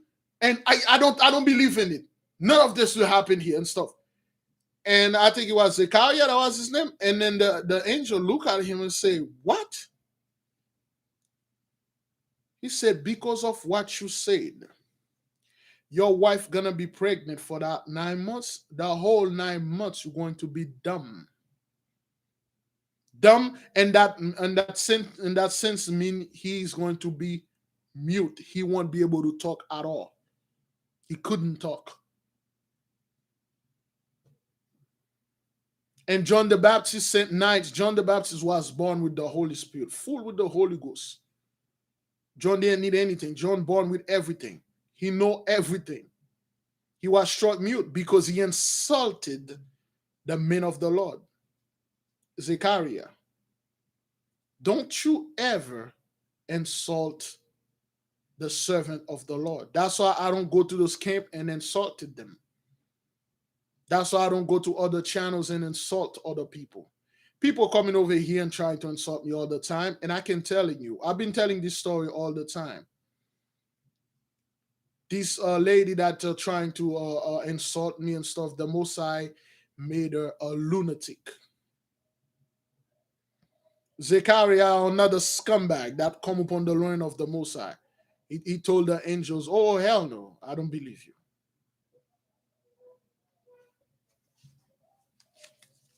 This dude insulted Moses. He told Moses, you got a big head, a big ass head and stuff.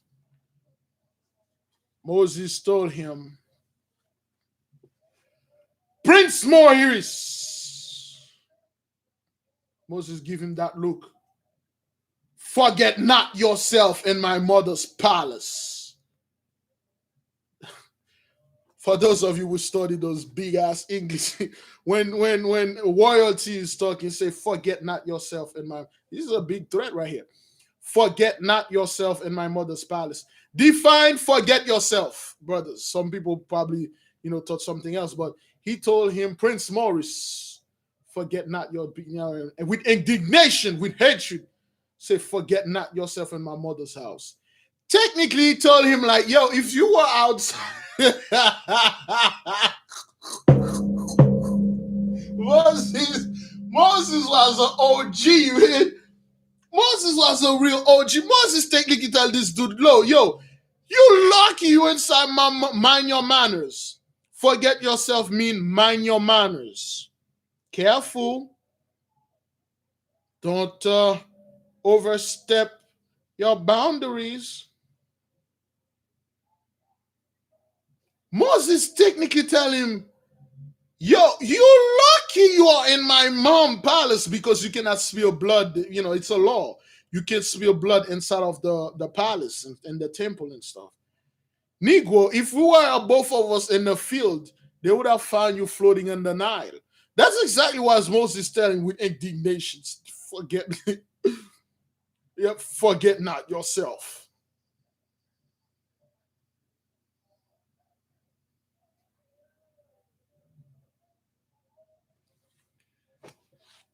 Moses checked his ass, man. Moses checked him. Thus speaking, the son of Amensi rose from the table and I follow him at the portico which overlooked the garden. So Moses get up the table and then he walk away. Because he knew if he stay at the table, something else would have happened. All right. Oh boy. Okay, all right. We got the next page is mostly they're talking about a bunch of stuff, and there's a battle going on here. Let me see. All right, I follow him. So Sesostris follow Moses. Okay. That man, Sesostris, said he to me. Moses said, that man, Sesostris, after a moment's in silence, would not hesitate to conspire to the whole throne and both crowns of Egypt. He is hopeful of success. He is a man of an evil eye, I reply, and heart, but he must not be incensed. He is powerful and as wicked as powerful. In a few days, he will be on his way to Upper Egypt. It is war with Ethiopia will find an outlet for his restless ambition. Moses said, Moses know this guy. Moses could have killed him like ages ago, but then again, brothers, understand this. You cannot, it's natural. People can talk H with their mouth. There are certain things a person say you cannot kill that person on the spot. It's like, yeah, I call it self-defense and stuff, but there are certain things a person say or do right there on the spot. You can kill him. Especially if you say this in front of the king or the queen. Or if you say, brothers, tell me what would have happened if that fool says something like that to Saul. For those of you who read the Throne of David, if that guy would have said something to Saul like this, what would have happened to him? You know, Saul had the javelin in his hand.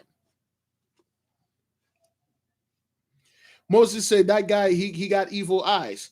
If he knew he had a little amount of change, he could conquer Egypt, he would have killed my mom and I for a long time. It's just he know he has no chance. Yeah, Saul would have nailed his ass with the javelin. Saul don't play that. What? Saul don't play this history. Saul would have nailed him in the wall with the freaking javelin, man. You know, that dude come up to Joab and say Joab has a big head. He would say to Abner, Abner has a big head. This dude will come right there in front of Abinadab and tell those guys, hey, you have a big head. Even if Boshef would have taken care of this dude, man. Yeah, those guys don't play, man.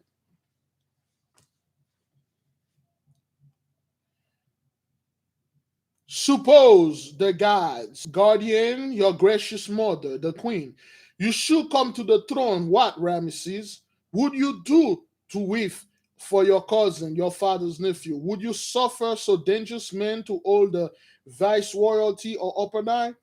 I should wear both crowns, said Sosthenes, answered Ramesses quietly and steadily.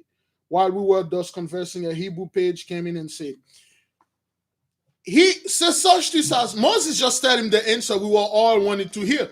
So Sosthenes said, if the gods took your mother, Ramesses, would you suffer this guy? Would you let this dude reign while he's in the north, you went in the south? Moses tell him straight up, steadily and quietly, I will wear both crowns, man. He said, I will wear both crowns on my head. Technically, he told him, I will have that Negro. I would take that Negro on a boat ride. I will make it. I will make him an offer. Wouldn't refuse. I will make him an offer. Technically, Moses telling, yeah, I will wear both crowd, man. I will not share my crown with this dude.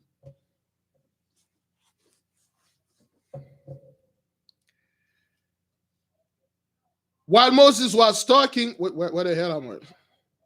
While Moses was talking, a page came and say, my Lord Prince, Her Majesty is taking ill and desire to have you to come to her. My mother's ill? He exclaimed with deadly pallor conveying his face. Pardon me, Prince. I must leave you and go to her. So while he was talking to Sosthenes, a page, a little Hebrew boy came and said, my Lord, excuse me, but the queen is sick and he wanted to see you. And Moses that what? You know, back then, any little sickness, that's it for you, man. Any little fever you have, boom, that's it. You're out. So Moses' mother is sick and he called for Moses. And it's one thing you know when your mom is sick and then he called for you, especially if you're royalty. This is big. Moses screamed, my mother is healed. And then he says to Sosthenes, excuse me, I got to go see my mom. The queen had left the table sometime before Prince Moeris began to converse with him.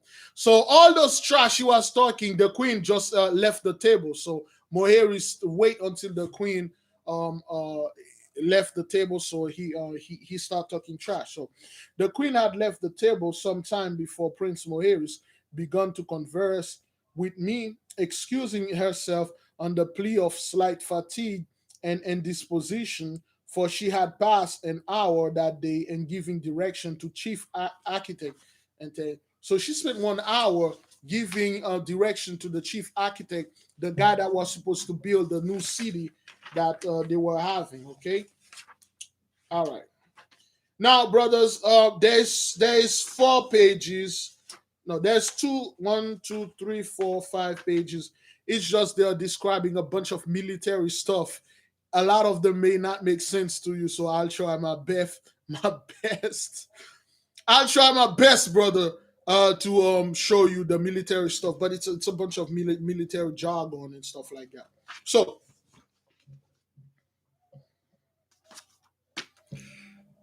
All right. Whom was entrusted to erect her obelisk outside of the gate of the temple of the sun. Ramesses has been gone but a few moments when I beheld Prince Moeris borne across the terrace and his servants to his chariots in a state of helpless intoxication. So Moeris was so drunk because he's a sensual man. He tarry at the cup. He's a drunkard. Okay, he was so drunk that his servant was carrying him in his chariot, helpless, and then they tried to go ahead and get him home. The illness of the queen was not an alarming nature. And the next day she appeared in the saloon, but was very pale. The result is the court physician have advised her to go to her place on the Isle of Woda. And the Nile as a more salubrious spot than the interior of a vast city. So technically, the queen got exhausted, and then the physician told her, "Hey, go in the city, go get out of in the city, go to your private island and spend some time there, rest." There's too much hate going on because the queen was under a lot of stress. So the queen went to a private island called Water Island. You know, Water Island anyway. And the Nile as more salubrious spot for the interior of vast city. Ramesses accompanied her thither, so Moses went with her. And the date of my letter, my dear mother, shows you that I am also still one of the queen's favorite household. Her health continued doubtful, but she is much improved in appearance by the change. Ramesses, with beautiful filial devotion, passes with her every hour he can spare from the various pressing duties which demand his personal attention and preparation for the Ethiopian war called for all this time as general of the army. So Moses stayed by her mother. Okay, Moses stayed there and then provide everything that the mom need, the queen need, because she's making preparation for a war that's going to happen with the Ethiopian naval. Okay, the Ethiopian could not come into Egypt on foot. They have to come by boats. That's why they choose to do a war. When you look at the map of Egypt, the Ethiopia and Egypt were next to each other in Africa. They could just walk there. But in this book, they say the Ethiopian have to come by boat into Egypt, and they have to fight a war. Ethiopia had a fleet of armada of war, armada of boats. They have to fight in the water. So now you understand that the fourth part they were talking about here. They are talking about here.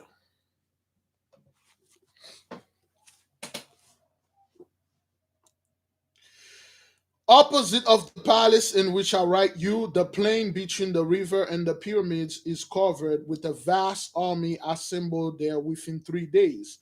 So the battle is about to begin. Like in 3 days, a vast army came in, preparatory to their southern march, while the bosom of the Nile, for half of a league above his palace covered island, is almost concealed by war galleys, which to the number of 1,000 and upward are anchored ready to ascend the river. So the river, the Nile River, was loaded with warships. They're gonna have a naval war. So the river was blackened with warships ready for battle. From the lofty west wing of the Popylon, from the lofty west Popylon,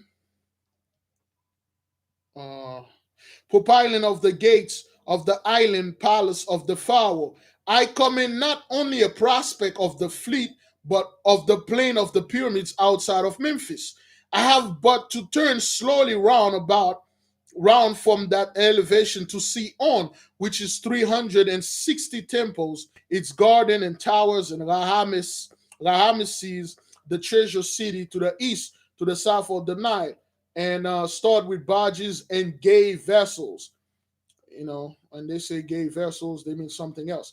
Gay vessels having silken and color sails, filled with citizens, come to look at the fleet of warships. The immense squadron itself gay with the variated flags of its different division and captains, with towers, temple, obelisk, and propyla, or two shores charming perspective, and on the west, Gizeh, with its sphinxes and colors in terrace. So what happening here, brothers? There's a battle formation, but it's gonna be a naval battle. So he stay on the island of Woda, on this island, and he's looking around. He can see the city on the other side of the Nile, and then he can see the group of ship that are on the battle. But there is another, bright color. When they say gay galley, and there's another or side, there's a bunch of ship, but those ships have spectators in them. They have people that came in to see the war, which was very common back then. When there were war back then, there are so many witnesses. People come from all over the world. They come in witnessing the war. When they were having war back then, it wasn't like in the movie two parties and fight. No, when they were having a war, just like today, every single country know there is a war, but they will go over there. They will watch the war. They will go and people will buy popcorns. You'll have writers who will come in and write, and then people will just stand afar, just like in all the ancient books that we read. A bunch of people will go watch the war once the war is done, and then they go ahead and scavenge everything. They will take all the swords. They will take the golds, because some of the guys, they used to wear gold armor. They'll die, and some of them will take the chariots. Some of them will take the horses. War was a big business back then. People would wait until a war is coming, and then they will wait when everything done, and then they'll come back and clean up the place and take everything that is good. Some people used to even take the dead bodies and feed them to their pigs and sell their pigs. It was a big business back then. Not like today. If there's a war, you cannot be there, sir. You're going to get hurt. You're going to get hurt. But back then, people used to come and watch the war. So you got a bunch of people with gay flags came in to watch the war on the boat. Again, when they say gay flags, they mean a beautiful, bright color, happy color. Oh boy, those people perverted the whole thing. But anyway, so a bunch of gay flags over there, different color flag, beautiful flag there. There's red, blue over there, which is, show the people that those people were like happy to see the war. They were coming to see what's going on. The war was on the sea. It was a navy war, a naval war. Okay, so yeah. So people won't take like the gay is gonna have a butt war on the sea. Zaza! All right.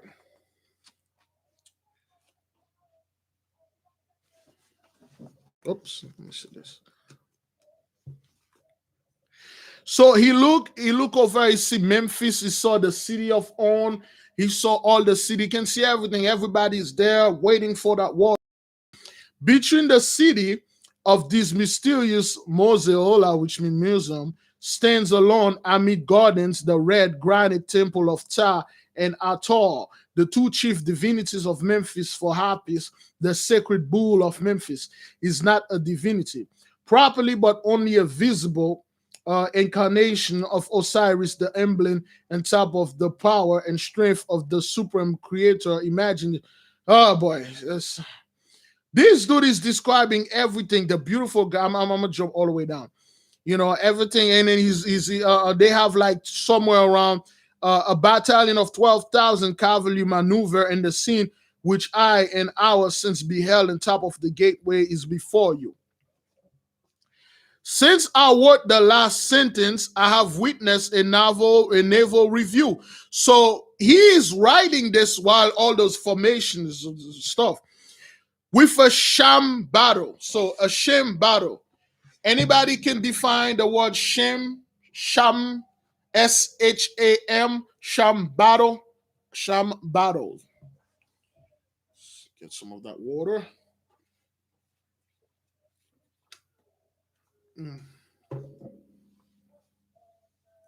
Sham battle, S-H-A-M, sham. A sham battle. Let me see the computer is very far from me, the screen.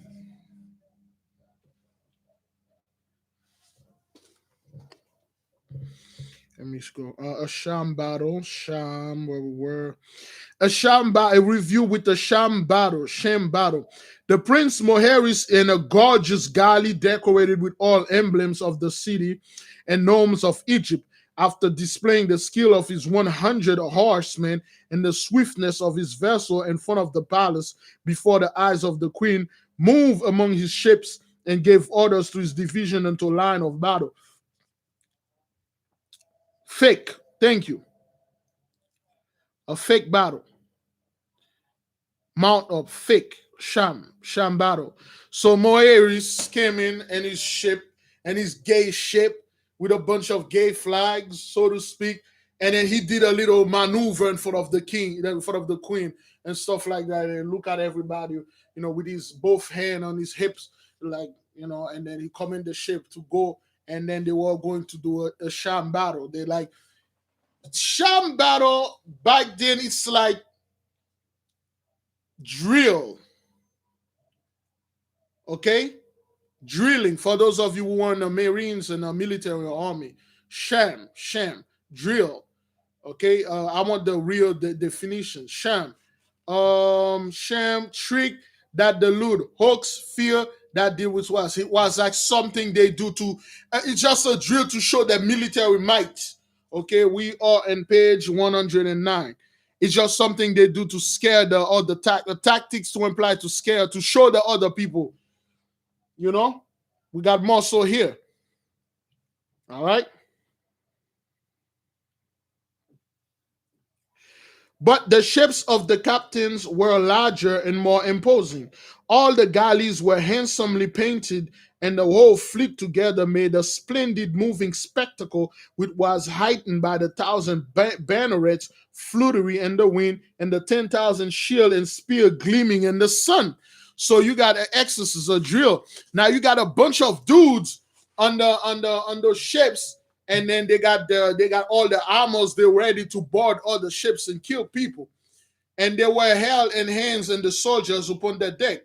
When the signal was given for the two parties to combat, the the air was filled by a loud shout, and 100 galleys charged each other, just as did the battalion of chariots in review I have already described. So there's two battalion. The Ethiopian is somewhere watching, and then the Egyptians, they were going to drill. So they got a bunch of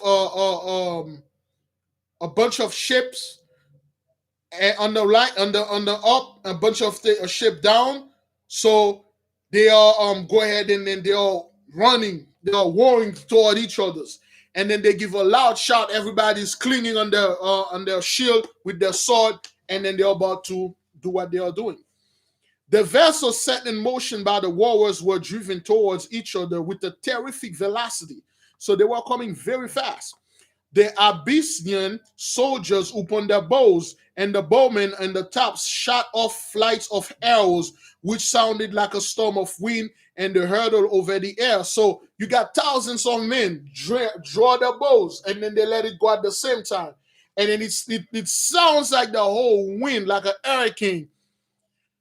And then you see the sky turn black with arrows, but they shoot it on a direction which is safe, on a direction, because they have what they call bow shots. He come at me with 2 bow shots, 3 bow shots. There is certain space your bow will not reach. So they shoot it, they know it will not reach the other boat, so to speak. The Libyan spearmen and the lofty poop deck. No, they're talking about the poop deck. So, boy, those people knew what they did 3,000 years ago when they told somebody, I ejaculated, gay banners, poops. Good Lord, this book is heavy. Brandish their spear with wild cries, while the Nubian amidships struck their triangular ships with battle axes of iron, producing a sound like crashing thunders. So those guys were like beating their shield with axes, and then they were brandishing their weapons, screaming, they're about to go to war and all that and stuff. You can hear the whole thing, going on. So, yeah, man, those people that wrote this book, they have no idea how those words would affect us in the future. Thank you for terrorizing us. The fall of thousand oars, the rush of waters from the cleaving bows, the shouts of the captains, the warlike spirit of the battle fierceness of the whole presented a spectacle of sublimity unequal. It was magnificent, brothers. The war, the captain screaming, and then the arrows, and everybody screaming, ah, ah, and then the ships are coming at each other like fast. Nor was it without element of terror. Such was the excited manner of the simulating combatants. I believe that no earthly power could prevent a real collisions and hand-to-hand conflict and hot blood. When a signal from the Prince Moeris, the warriors of the leading galleys, turned suddenly, as they came with touching of each other's sweep, and so one after another wheeling in line, both divisions passed down the river until they moved in parallel columns. That's beautiful. The same thing, remember what they, most of you don't remember this because I did it on the other channel. For those of you remember, they did the same thing they did with the horses, but now they did it with boats. They did it with warships. You got a bunch of warship coming on the left, on the right, a bunch of coming on the left, and then they are going at each other. And they're about to crash off each other, and then the Moeris give the signal, and then the one on the left slightly move to the left, the one to the right slightly move to the right, and then they pass right by each other without crashing upon each other. They pass the line. They pass in each other without crashing. Beautiful. Inches from each other. They do this type of thing to intimidate other people. They say, hey, don't come over there and try to fight with us, man. Kill you, man. The whole maneuver was one of the most wonderful exhibition of naval discipline and generalship. Before the shouts of the people on the shores and the numerous pleasure badges had died away, the two columns of the signal from the mast of the ship of the admiral came side by side, and one party attempt to board the other, repelling them. Not less than 6,000 combatants were engaged at once. Above the heads of the banks of warriors, the clash of swords and spears and battle axes and other offensive and defensive weapons produced a noise terrible and grand, I believe. There is no other sounds on earth as well calculated to quicken the pulse and bring out the enthusiasm of the soul of the man. So they bodied each other and they start training like a fight training. Okay, it wasn't intimidating technique. They were training, and so the Egyptian were watching, the Ethiopian were watching, and they're like, "Oh, hesh!" And then they were like heading each other's sword and fighting and all that. But you know, it was like some type of intimidating stuff. I can compare these metallic and iron tones only a might what the sounds of brazen voice of Mars himself. It was pretty loud. Wailing his war cry along the battle ranks of his foe. Suddenly the iron din of war ceased, and separating one of the division commenced a flight and the other pursued. So they stopped at the same time, and they both withdrew, and one of them flee and the other one chased. So that's a military drill. That's a military thing. Just in case the enemy retreat, so they will chase. This scene was the most exciting of all. The chase was in a direction down the east side of the island, opposite of the queen's window. For all this exhibition were given her honor. Okay, they were doing this mostly for the queen. And though by no means well, she remained upon the terrace doing the whole thing. And it was perhaps the consciousness of their monarch's eyes being upon them and caused the demi-barbaric soldier gathered from all the provinces and tributary countries and Egypt to surpass themselves and being ready even her nod to convert the mock battle into a real one. So the queen was sitting out there looking at the whole thing, shaking her head, and then those guys were acting for the queen and showing the queen the military power might of the naval of Egypt. The two fleet flying and pursuit moved past the island like a sirocco. I have no idea what a sirocco is. The lion or eagle head prowls tossed high in the air, clouds of white spray. The roar of the waters of the vessel plowed through them. The dash of the banks of wars, the cries of pursuit, the whizzing and shrieks of arrow cleaving the air, the shouts of the contending thousands, and the velocity with which they move brought color to the queen's cheek. So the queen's like, yeah, she's smiling. She saw the whole thing unfolding in front of her. She was like, okay, all right, that's good. That's, wow, my army is very powerful. And the light of interest to her eyes. It was now an actual and real try for mastery and speed, and the contest partook of all realities of a war chase. The two divisions rounding the lower of the island were hidden by the temple of Isis, which crowns it, but soon reappear on the west arm of the river, ascending. When they came opposite to the queen, having passed entirely round the island, they resumed their former line, 2 of 3 with broken banks of ore, then shattered poops or poop from collision. Some of them actually collide, brothers. Some of the ship collide. They crash. The poop deck crashed. Again, poop deck. Crash. Prince Moeris came on shore to receive the compliments of the queen and dine with us. So Moeris, the scumbag, he put that shore and then he come into shore to receive the compliment. And the whole thing is done now. Moeris is approaching, coming and see the queen. And so like, hey, queen, that was all me. I just did this for you.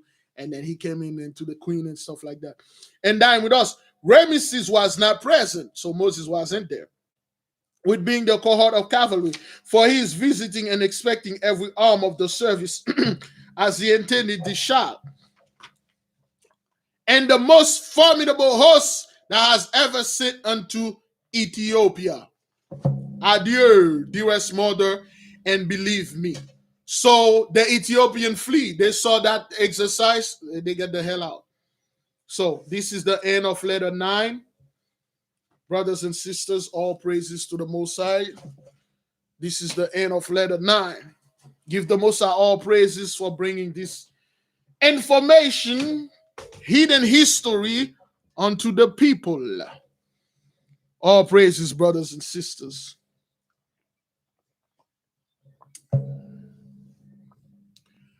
Oh, that's better.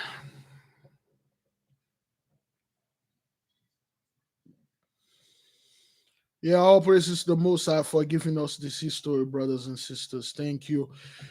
The Holy Spirit for bringing more clarity, for bringing more stuff unto us. And this chapter in this letter, brother, we learn there's a certain group of Hebrew, the house Negro. And we understand that Sesostris starts seeing the resemblance. First, he saw the resemblance of the Hebrew like he is. He said they was Syriac, which means Hebrew. Most likely, Sesostris is one of the Hebrew Midianite, one of the Hebrew, but he said he was Phoenician. Okay, so most likely, just like Abbasis, Sesostris was one of us. Abbasis most likely was a Hebrew Israelite himself. Most likely, Abbasis was a Hebrew, a brethren. But to be safe, we classify him as being a Shemite, okay, Shemitic person. So Sesostris start feeling, brothers and sisters, he start feeling some emotion for the Hebrews. And we find out not all the Hebrews were in the field. Some of them were in the house. The Most High reserved Moses' parents. He did not put them in the super heavy slavery. He had them around the palace. Amram, aka Moses' father, and Sesostris saw Amram is like, this is Moses and 80 years. Okay. And then we know Miriam was probably one of those pages. Miriam was one of the friend of the princess. And then we see, Moeris is actually Doeg, but Doeg was worse. Doeg, actually, I like Doeg more than Moeris. Doeg was like that guy Doeg wasn't this dude. He didn't talk like that. Doeg was a scumbag, but he was quiet. He always talking in Saul's ear. But Moeris is that guy. He's flamboyant. That's the worst of him. And Doeg like cookies. Doeg go to the sorceress of Endor all the time to go buy cookies. That guy is all over. We show you those guys were straight up. But Moeris, he's into a bunch of weird things. Doeg was not a spiritual whore. Doeg worshipped the Most High. He just really didn't really have any interest in it. So, yeah, Moeris remind me of Doeg, but Doeg was far better than this guy. Doeg was a scumbag too, but Moeris is straight up creep, man. They took like a one page to describe this man. You hate that guy, but Doeg, you read about Doeg through the whole book, and Doeg was still actually in the corner. If you catch my drift, Zaza.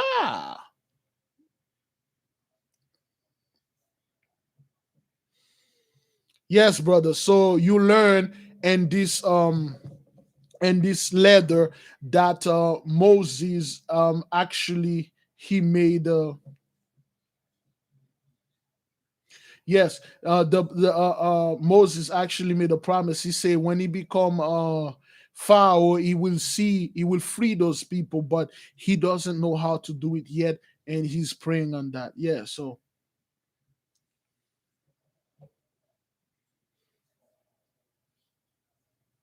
yeah, things like that happen, brothers. So now I have brothers. Letter 10. I was reading letter 10 today. I could not. The keys were all over. Oh man! And I had went in my car and it started to rain.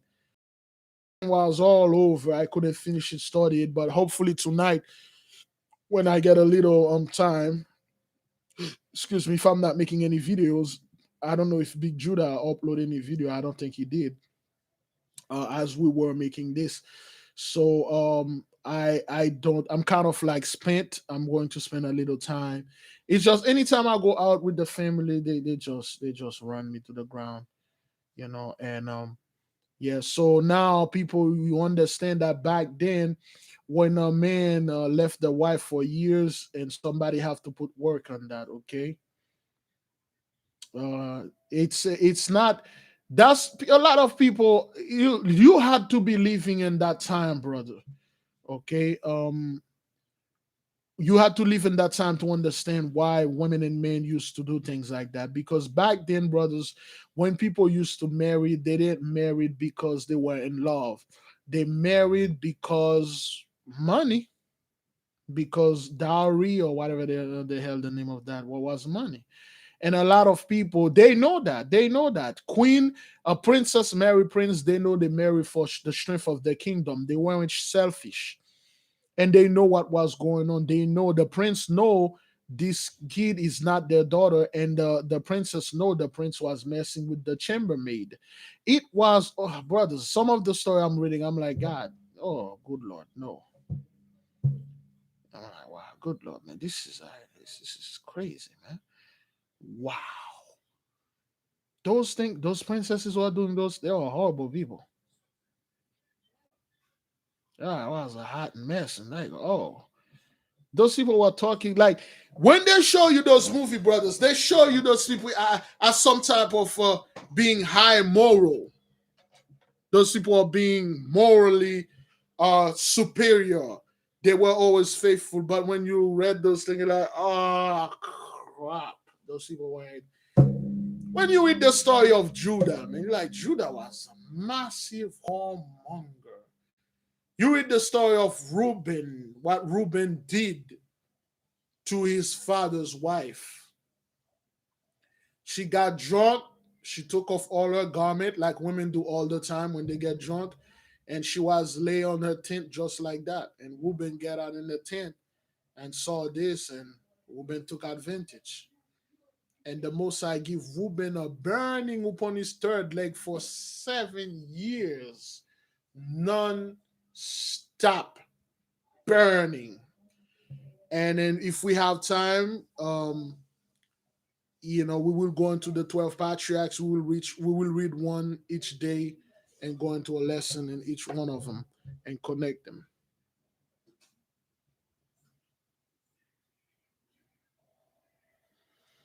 Yes, sister. Thank you for checking the book of manners and custom. It is very important, brothers, for to read that book and saw the manners of a king, saw the manners of a queen, because that's what you're about to be, brothers.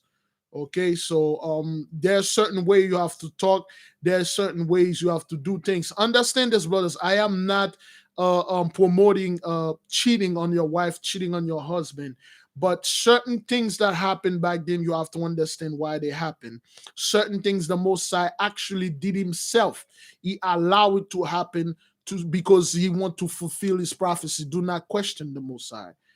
Okay, everybody thought Moses was the son of that guy that died because a few Moses was born a few right after he went there because but the princess knew for a fact Moses is not he's not Egyptian, he's Hebrew. Okay, there's a lot of things the Most High do. You don't question the Most High like that. Okay, the Book of Manners and Custom showed you a lot of the other books that I'm reading. Some of them are in French, and I don't like to bring it to the nation. It will somewhat disturb certain people peace. Certain people that are married, it will disturb your peace. You will understand oh well then what the hell I'm married for? What is this? Because as a king, brothers, a king can literally do anything that he please. A queen can do literally anything that she please. A prince can do. A princess is even worse. Princesses were the worst back then. The only princess that did something good was Amensi, the mother of Moses. She was the only princess. She wasn't all that good though. For those of you who read the story when she was at that party, she drank and get drunk. She did a bunch of stuff in her youth because she was dealing with a bunch of things. But princesses are known to be the horse, all of them. Princess Michal insulted David because David was dancing for the Mosai and David danced with all his might and she got jealous because Abigail was the one who told David to humble himself before the Lord. And then she cursed the Lord. She said great things, in front of the Most High. There's a story about those two. Oh, talking about that. Give me a second. Let me go get that book about that princess. I bought it for my daughter. Don't buy it though. I will show it, but don't buy it. Oh, God, good Lord. Give me a second. Oh, I'm back. Oh, good God.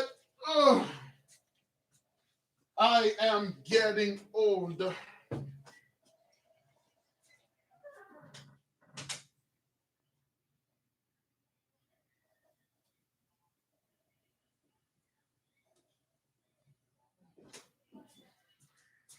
All right.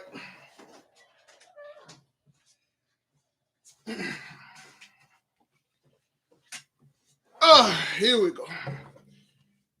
Give me a one if you can see this good because this is kind of like blurry. Give me a one if you can see this. This is a princess story. You can read it to our children, but this book is freaking expensive, man. I bought that thing for $12 for my daughter.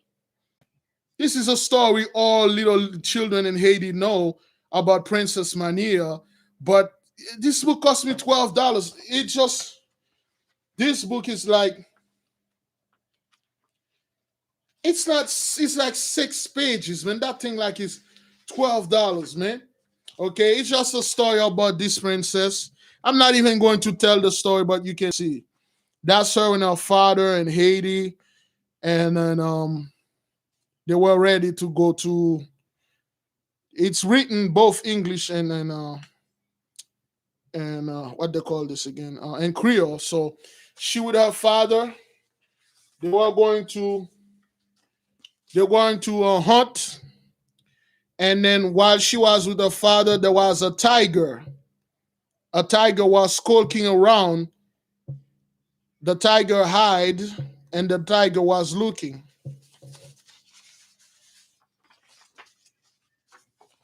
And while the father was preparing something, and the tiger leaped behind the bush to kill and eat the father.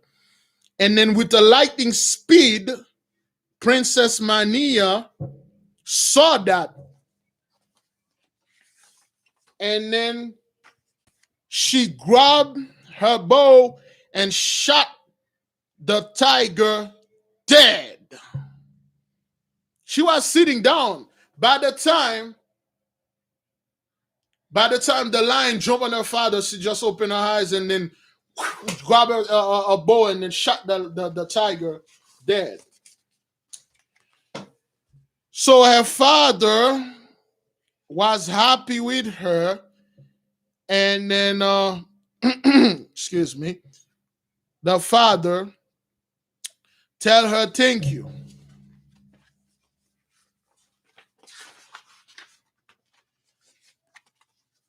The father assemble all the Haitian subjects, all the people, and tell the story how she saved her life, his life, and they were sitting on the throne. That's how they show you the throne is made out of vibranium and things like that. Okay? The throne is made out of some type of metal and stuff, because we really do have crap like this. And then you see at the back, and the throne is made out of all gold. You know, the side of the throne made of all gold, and present her to the people. And he threw a feast on her honor.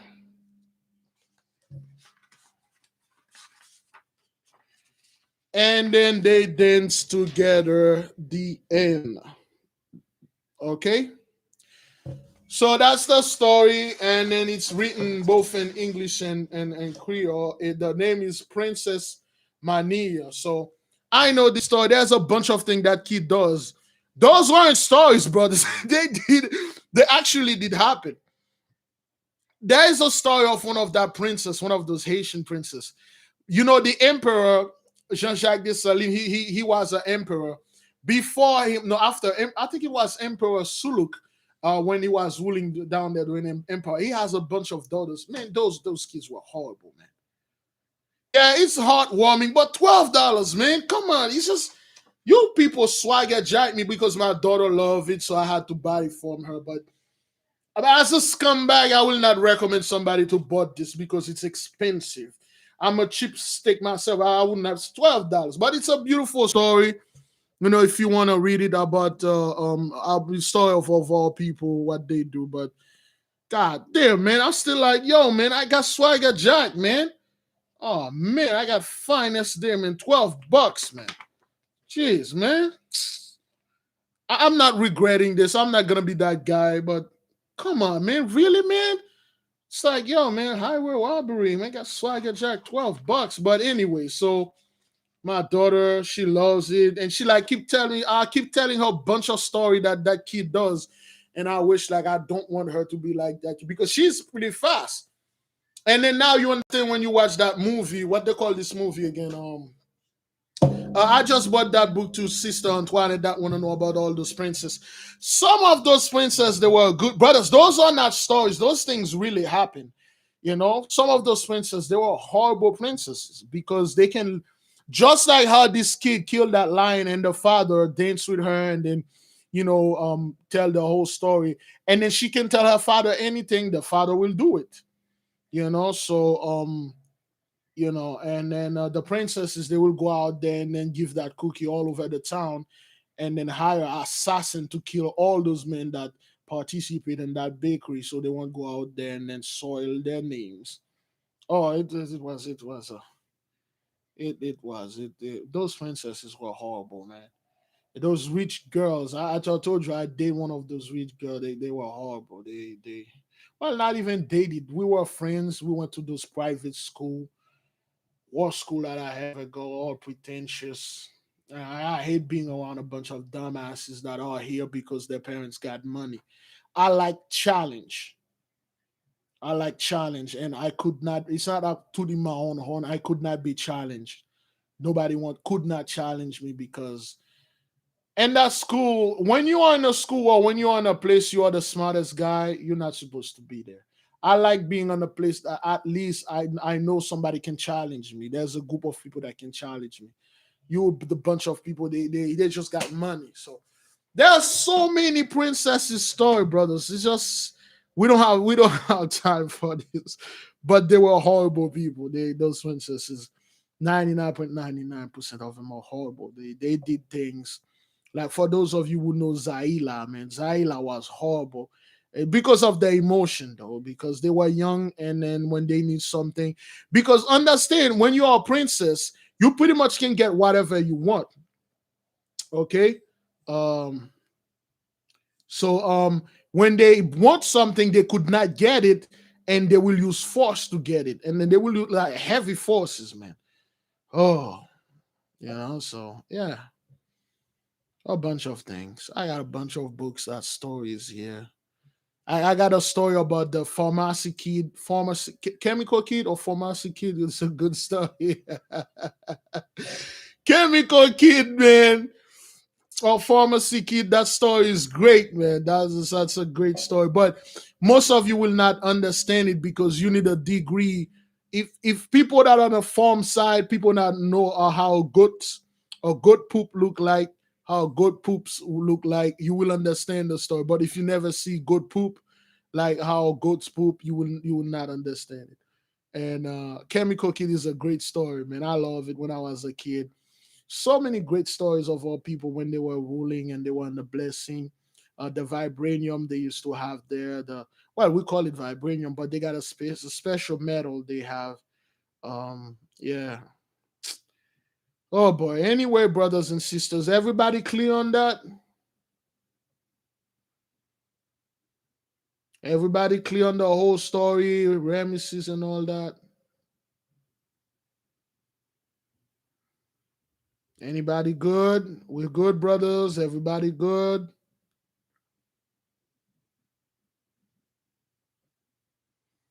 All right then. Good, because I don't want everybody to get like confused. I don't know, brothers, since we're on the Most High time. Tomorrow's Monday. Usually Monday is my day off. But I don't know. I might try to go to sleep and watching something, and the Most High say, "Get your ass up, do this." So thank you for everybody that being here. All of you that are new. There will be 2 videos upload today. There will be a video about the schedule and a video about the $5 challenge. Both of those videos are directed to the new subscribers. If you're a new subscriber, you may want to watch those 2 videos. Even if you're not, watch those videos, you don't know what you're gonna get in them, because I and stuff like that. But brothers, we will go to more in lesson 10. Is that what that is? Lesson 10? Letter 10. Letter 10, 11, and 12 until we're done with this book. Then, if the Most High allow, we will move to the book of Jasher. I'm going to get some rest, brothers, and I will see you tomorrow in the prayer, and if the Most High willing, and then I will see you in our podcast, all right? By the power of the Most High vested in me, brothers and sisters, and he can take it anytime he feel like. Be at peace. Seek the Most High face. Learn how to be a king and prince and queens and princesses. Meditate on that. The Most High will show you everything, brothers. Okay? Thank you for being here with us. Okay, brothers and sisters?